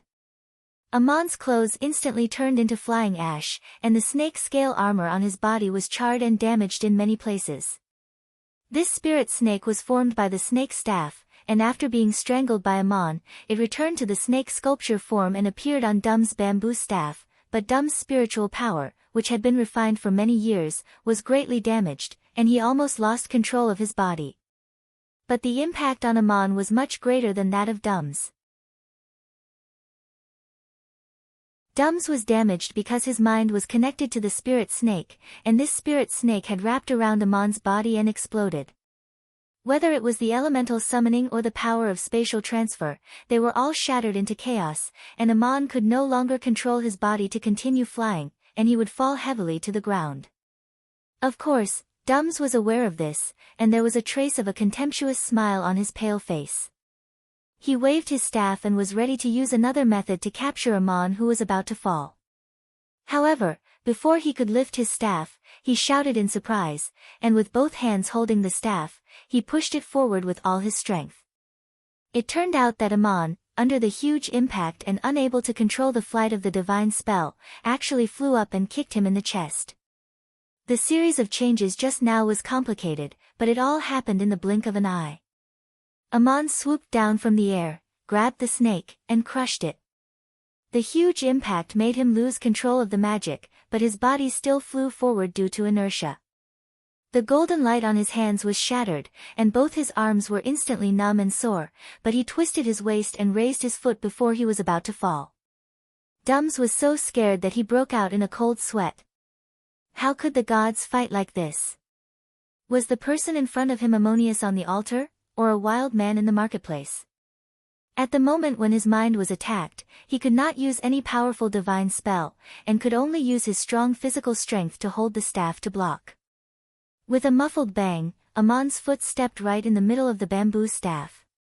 The power of this foot could even break the city gate, but the bamboo staff was amazingly tough, and after a violent tremor, it was still intact. Aman used the force to do a somersault, and was thrown into the sky by the rebound force. Dum's body trembled as he flew down, and he was in a trance for a few times. Sometimes he was fast like a shadow, and then he would freeze in the air for a moment, and then he would fly down like a shadow. After flashing a few times, he was already standing on the hillside below. Dums was kicked down by Aman. Fortunately, he was kicked in the air, and there was no support in the air, so he did not completely rely on his body to resist. After Dums landed on the ground, his hair was flying, and his clothes were not disheveled. He looked much calmer than Aman, and he waved the bamboo staff towards the sky to condense his magic power. He wanted to stand on the ground and attack the falling Aman. If Aman could recover his flying ability at this moment, he would be smart enough to run away quickly. But Aman did not waste his magic power to control his body at all. After he somersaulted and was bounced into the air, he fell down like a stone. In the air, there were countless green smoke and fog, and it was about to condense into a snake shadow to entangle him. However, Dum's sneer suddenly changed, because he saw Aman's movements clearly. Aman turned in the air and fell in a parabola. He had already taken out a bow, and when he landed on the ground, he just happened to draw the bow. There was a sound like thousands of wild bulls roaring in all directions, and a force that attacked the soul firmly locked onto Dums. Amon did not care where he fell, and he just gathered his magic power and pointed at Dums without blinking. The bow in his hand was Gilgamesh's divine bow. When the bow was drawn, Amon just landed, and smoke and dust rose from his feet. He stepped on a huge rock, and half of it collapsed. He knelt on one leg in the gravel. In the air, countless illusionary green snakes of light had already formed. Dums could attack Amon with a wave of his staff, but at the same time, it meant that he would have to resist Amon's arrow. He had a flash of hesitation, but Amon did not hesitate. The bowstring was loosened, and dozens of shadows rippled in the spine of the bow, making a sound like rolling waves. The arrow he shot was not on the bowstring. There was a sharp whistle in the air, and a cross-shaped sword shot straight at Dums. Amon shot the Eye of Sealing. This sword had just been thrown out by him and turned into a long sword of 100 feet to kill the giant snake. The space collapsed and shrank, and the shadow of the giant sword was also shattered and disappeared. Then, it turned back into an ordinary long sword and fell from the sky. At this time, Dums and Amon had already landed. Amon drew the bow when he fell, but his power pulled the Eye of Sealing in the air, and when he landed, it just happened to be shot. Dums no longer had time to attack Amon. With a wave of his staff, the shadow of the snake condensed in mid-air instantly burst into rays of green light and wrapped around the Eye of Sealing. With a sharp roar, the Eye of Sealing pierced through the curtains of light and was slowed down.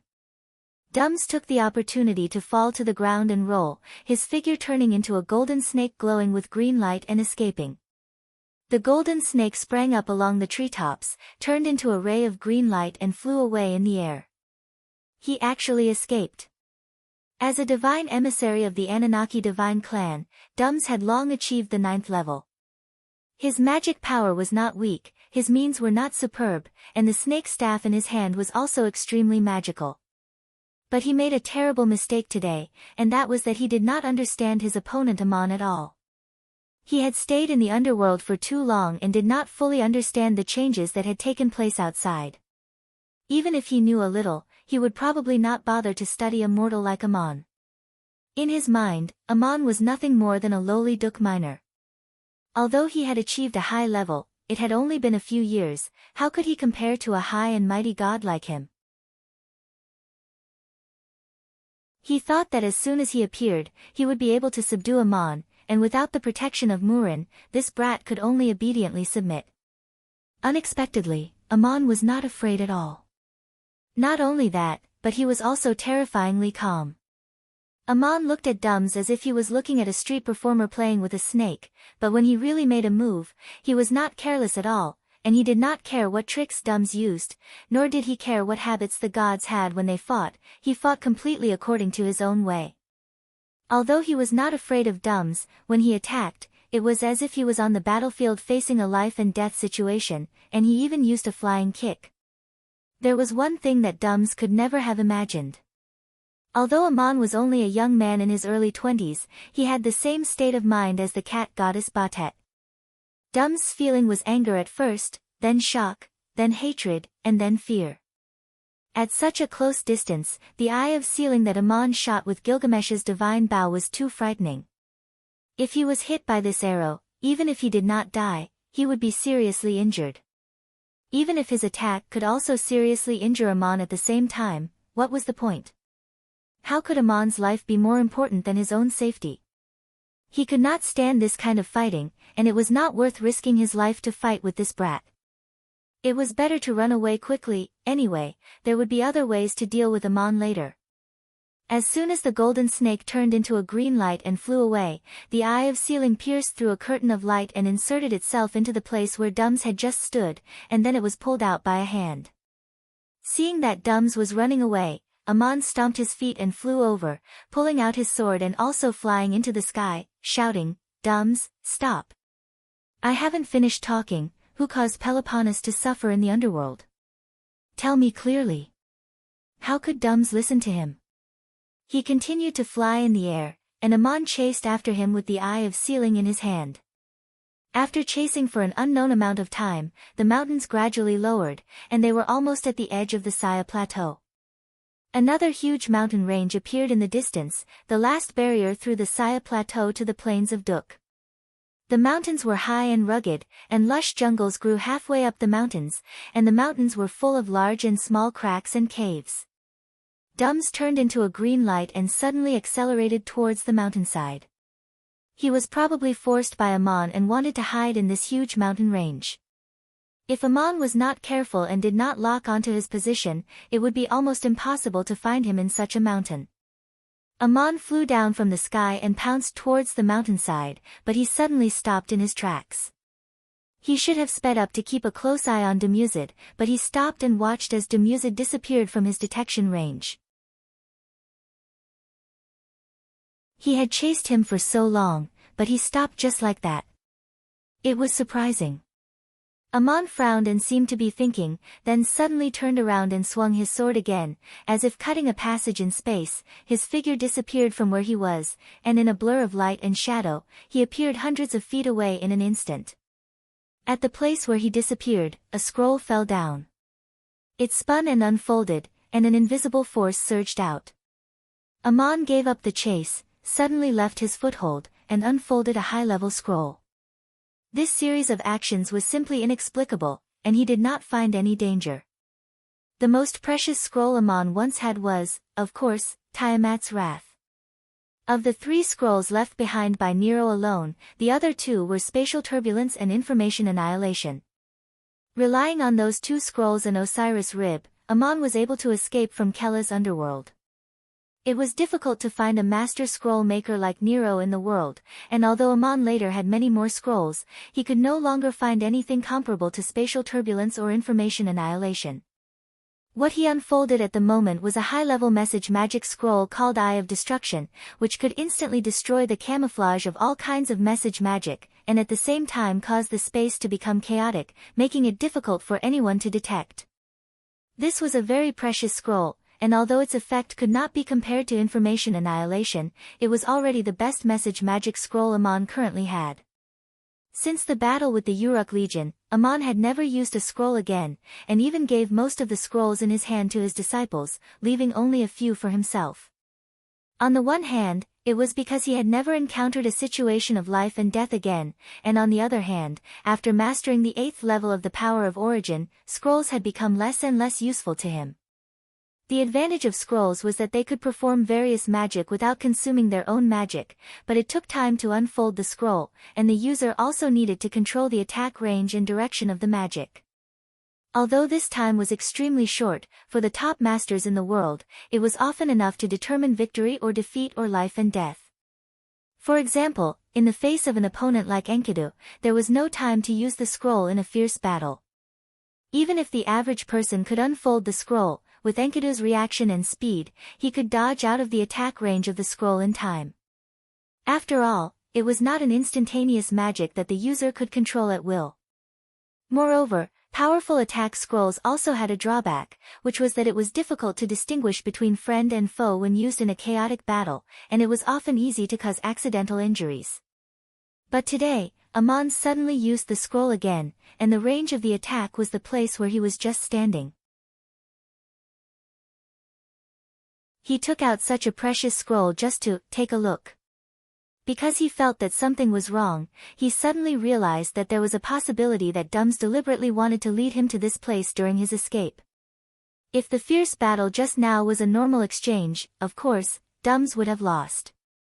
But if it was a life and death battle, Dums did not lose the ability to fight back, and his strength was completely capable of continuing to fight with Aman. He might have escaped because he was frightened by Aman, or he was unwilling to fight with his life. If that was the case, he should have disappeared as quickly as possible, but Dums did not. Aman was not superior to Dums in every way, at least Dums' speed in the air was quite fast, much faster than the wind shuttle. He rolled on the mountainside, transformed into a golden snake, and then turned into a green light and flew up. The eye of sealing shot by Aman did not hit him, and if he escaped at the same speed, Aman would not be able to catch up with him. But after flying in the air, his speed slowed down, just enough for Amon's detection magic to lock on from a distance, and he chased all the way. Maybe he was tired, or maybe his instantaneous escape was just a kind of explosive skill, just like the speed of a short-distance sprint and long-distance attack were impossible. But when Amon chased near the mountain, Dums suddenly accelerated in the air and directly pounced on the mountainside, which meant that Dums could have flown even faster just now. If Dums really wanted to escape, he would have already escaped Amon's pursuit. Why did he delay until now and then accelerate? He almost couldn't escape. Amon was surprised and thought of a possibility. Dums was very confident in his speed, and he could guarantee that Amon would not catch up halfway, but deliberately led him to a prepared place. Whether this was possible or not, Amon's mind was determined, and he immediately stopped chasing. Then he flashed to another position and threw out the Eye of Destruction. He never felt the pain of using scrolls, and he was straightforward and efficient. Whether there was an ambush or not, and where the ambush was, he first made sure that there was no problem around him. This is the last night of the month, and it is very difficult to break through the list. I hereby ask for a conclusion.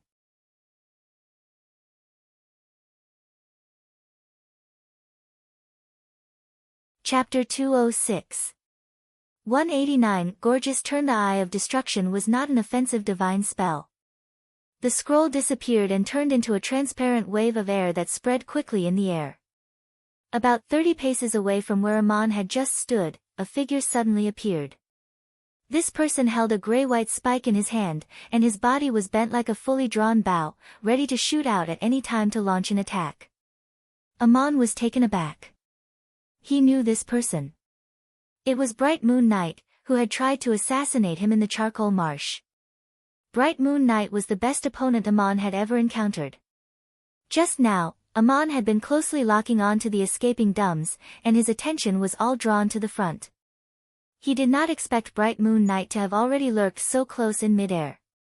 No matter how good a stealth skill was, it would still expose one's figure when one attacked, but the closer one was, the more sudden the attack was, and the greater the threat. Even Amon would find it difficult to defend against a full-force attack from a master like Bright Moon Knight at such a close distance. Fortunately, his reaction was alert and he did not make any mistakes. Bright Moon Knight was obviously on the same side as Dums.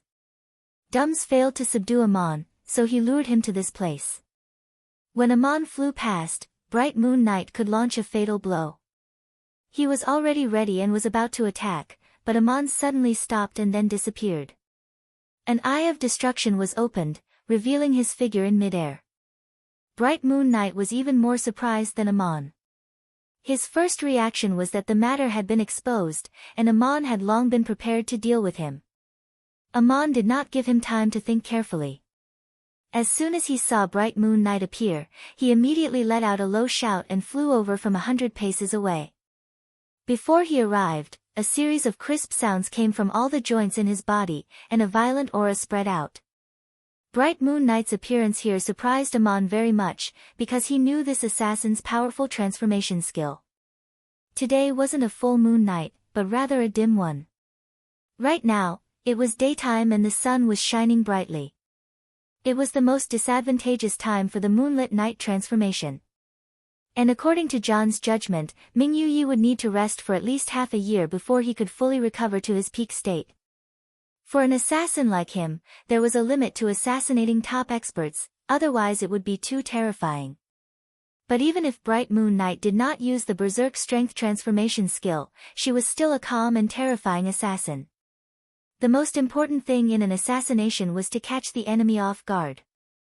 Amon did not expect to encounter Bright Moon Knight at this time and place. From this point of view, this assassin was very successful, but unfortunately, he was accidentally exposed. Ming Yu would make a move at this time and place. On one hand, it was to catch Amon off guard. On the other hand, if she dared to make trouble again before she had recovered to her peak state, it must be because she had Dum's help. It was tricky and dangerous to deal with such two experts at the same time, so Amon's first reaction was to get rid of Bright Moon Knight before Dums came back to attack, so he immediately entered the berserk state, which could make his reaction speed and strength the strongest in a short period of time. Using the berserk power was not without a price. Once he entered this state, the enhancement of one power would also limit other powers. Amon could no longer use the Flight Divine spell and would fall from the sky. But before he entered the berserk state, he had already flown up, shooting in front of Bright Moon Knight at an extremely fast speed and slashing down with the Eye of Sealing. The sharp sword with a dazzling golden light could even cut a small mountain in half. The powerful pressure and explosive energy had locked Bright Moon Knight in midair, and the assassin had become the attacked. Bright Moon Knight waved his spikes in panic to block, and the spikes formed a shock wave that surrounded his body with a long howl. The sword light slashed on the spikes and disappeared into thin air, then shot out not far behind him, as if it was inexplicably shielded by space and then reappeared. Bright Moon Knight's magic power was not weak, and he was also good at using magic skills in combat, so he barely blocked Amon's powerful sword. His body trembled and floated downwards, and he was cut down from the sky by Amon's sword. Amon did not give him a chance to breathe, and followed him down from the sky with another slash. Bright Moon Knight could only raise his spikes to block as he fell, and the sword light and the spikes collided again. His body, which had just stabilized, accelerated again.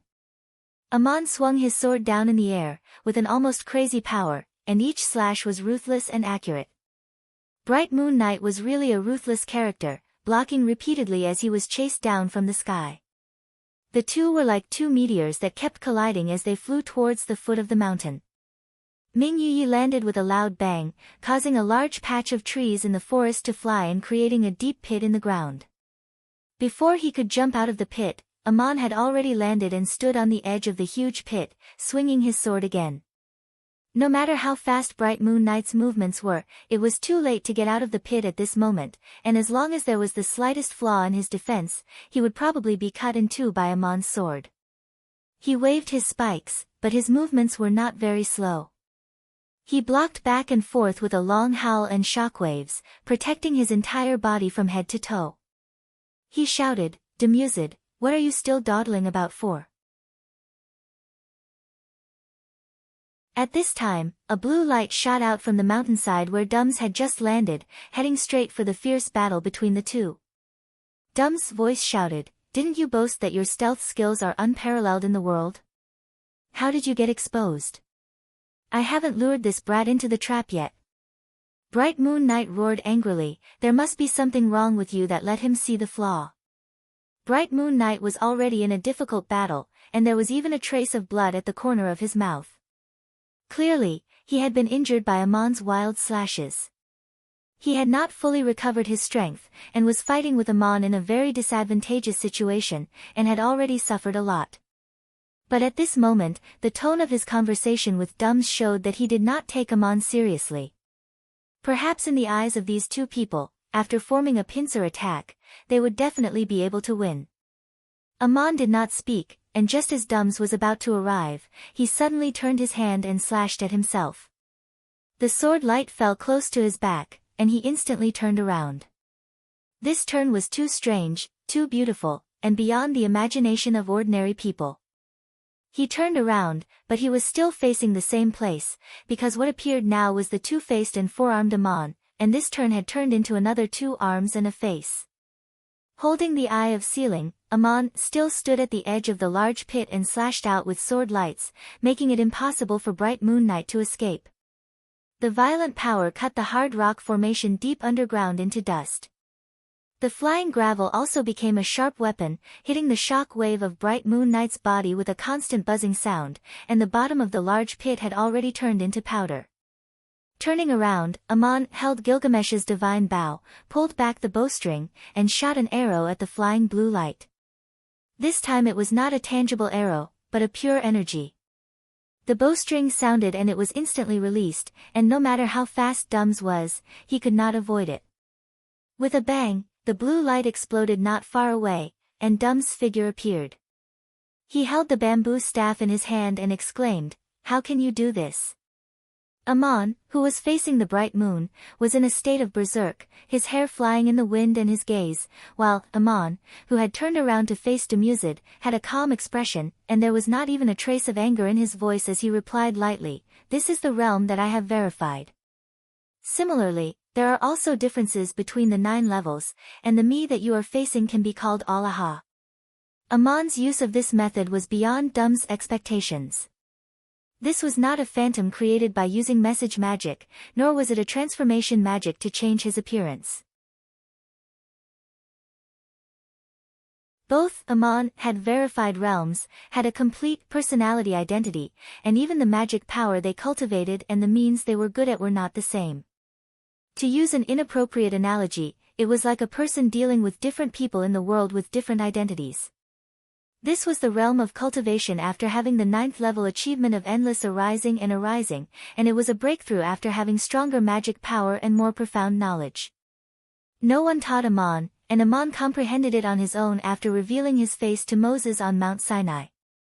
It was as if another pair of eyes had opened in the dark. Did the cultivation of the power of the origin have to go through this process? What Amon did not know was that although this method was magical, it also had a price. Each complete identity had to be cultivated to the peak of the 9th level achievement and integrated without hindrance, only then could one take the final step to transcend the realm of immortality. The changes shown by Amon at the moment were also related to the power of 2 sides he had once cultivated.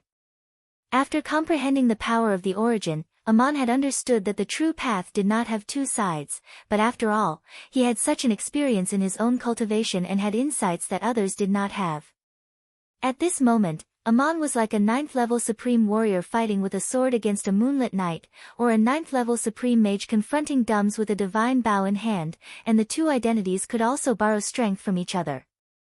Dumuzid shouted in exasperation, "Did Murin teach you that? Did she break her oath?" Amon sneered, "Why do you always think so? You can't learn this realm without understanding it, it's not like reading or writing. When the day comes when you can really understand it, you don't need anyone to teach you. Poor God Dums, you have lived these hundreds of years in vain." Dum's face was livid, "How dare you laugh at me?" Amon curled his lips, "You are asking to be humiliated, I have no interest in you at all, and I never wanted to have any dealings with you, it was you who came looking for me." The 2 of them didn't hesitate in the slightest as they spoke. The bowstring in Amon's hand moved continuously, and a series of arrows condensed from invisible energy appeared and shot towards Dumuzid from all directions. Dums waved his bamboo staff, and the world seemed to be filled with a sizzling sound, which made people's bones numb, and the invisible energy arrows were dispersed one by one. The bamboo staff in his hand also split into green light, like dancing electric snakes attacking Amon. The bowstring in Amon's hand trembled so fast that the bowstring could not be seen clearly, and there were flashes of light bursting in front of him, constantly scattering the flying electric snakes. He had gradually entered a defensive position, and the number of arrows actively attacking Dums was decreasing.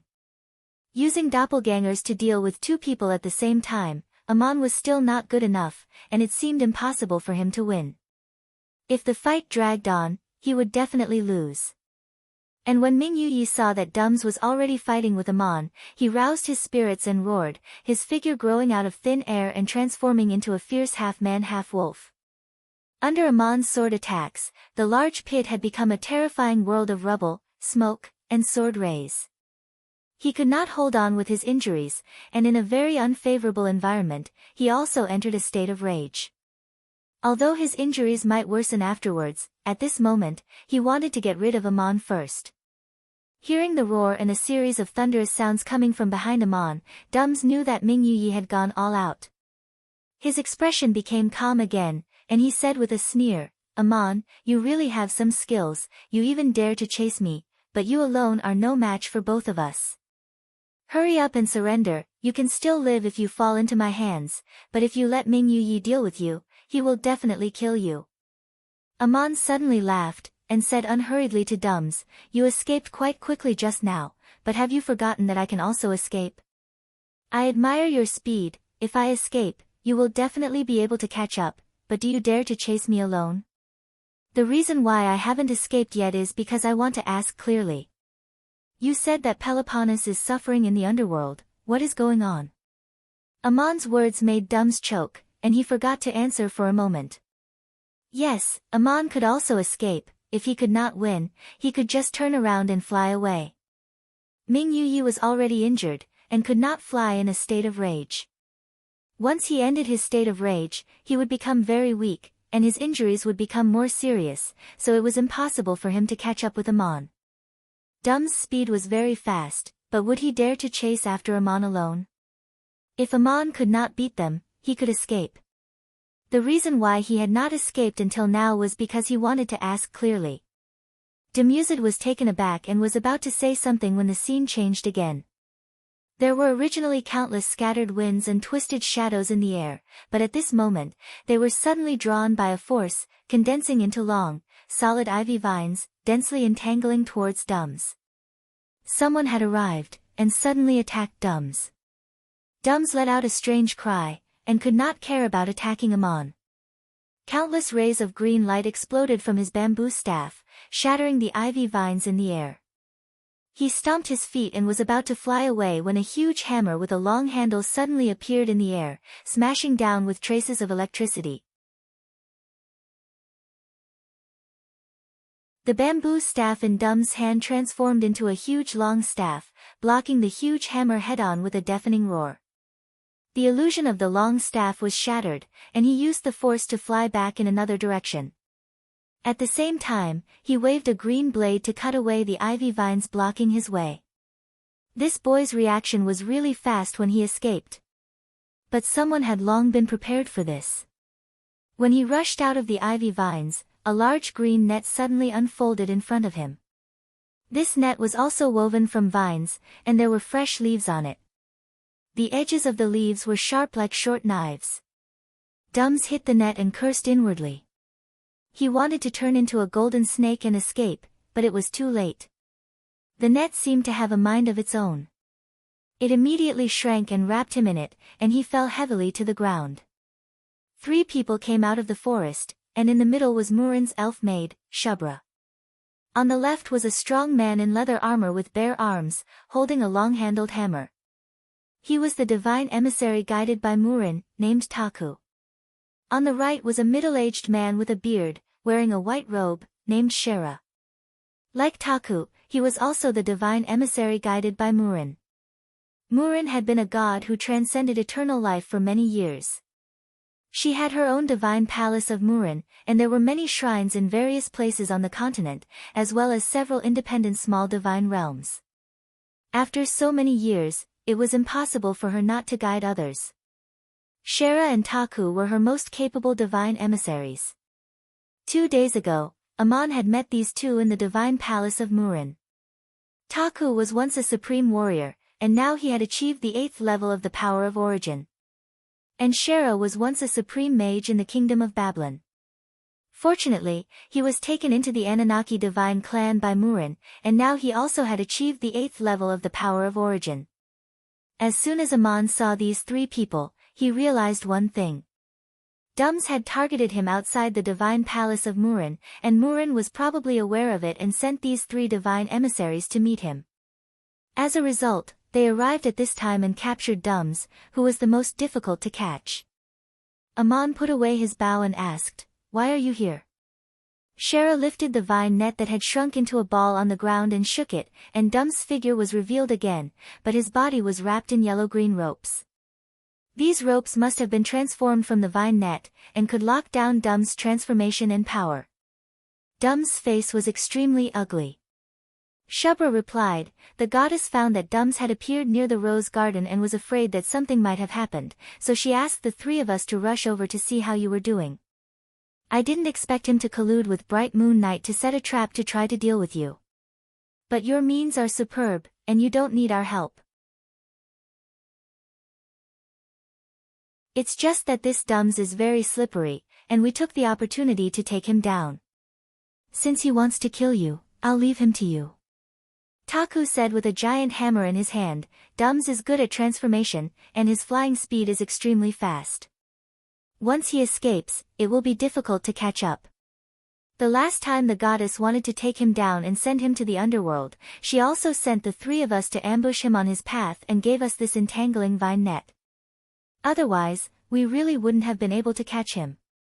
Today it's much easier, and we tied him up as soon as we made our move. While they were talking here, Amon and Bright Moon Knight were still fighting fiercely on the other side of the giant pit. He nodded and said, "Thank you for your hard work. Wait a moment, I'll subdue that werewolf first." Taku shook his giant hammer. "Do you need our help?" Amon shook his head. "No need, I know his strength, and I want to keep him alive to ask some questions." After speaking, he turned around, and the two faces and 4 arms merged into one. He put away the eye of sealing and jumped into the pit with a roar, fiercely pouncing on Bright Moon Knight, his fists emitting a dazzling golden light again. At this time, Bright Moon Knight was already an arrow at the end of its flight, struggling to swing the spike straight at Amon's chest. Amon caught the spike with a wave of his hand and swung it hard, swinging his body into the air and throwing him to the edge of the pit. Bright Moon Knight flew out and smashed a large part of the edge of the pit. Amon let out a roar and pounced on him in the smoke and dust, waving his fists and wrestling him. After the smoke and dust cleared, Shubra and the others looked into the pit and saw that Bright Moon Knight had returned to his normal appearance, his clothes torn and his hair disheveled. He was beaten black and blue by Amon, lying on the ground unable to move. You're tuning in to the Blissful Bookshelf YouTube channel. We're so grateful for your support, and don't forget to subscribe to join us on this incredible journey through captivating stories. Your generosity through donations truly makes a world of difference, as it's the primary source of revenue that allows me to expand and enhance this channel for you. Thank you from the bottom of my heart for being a part of this adventure.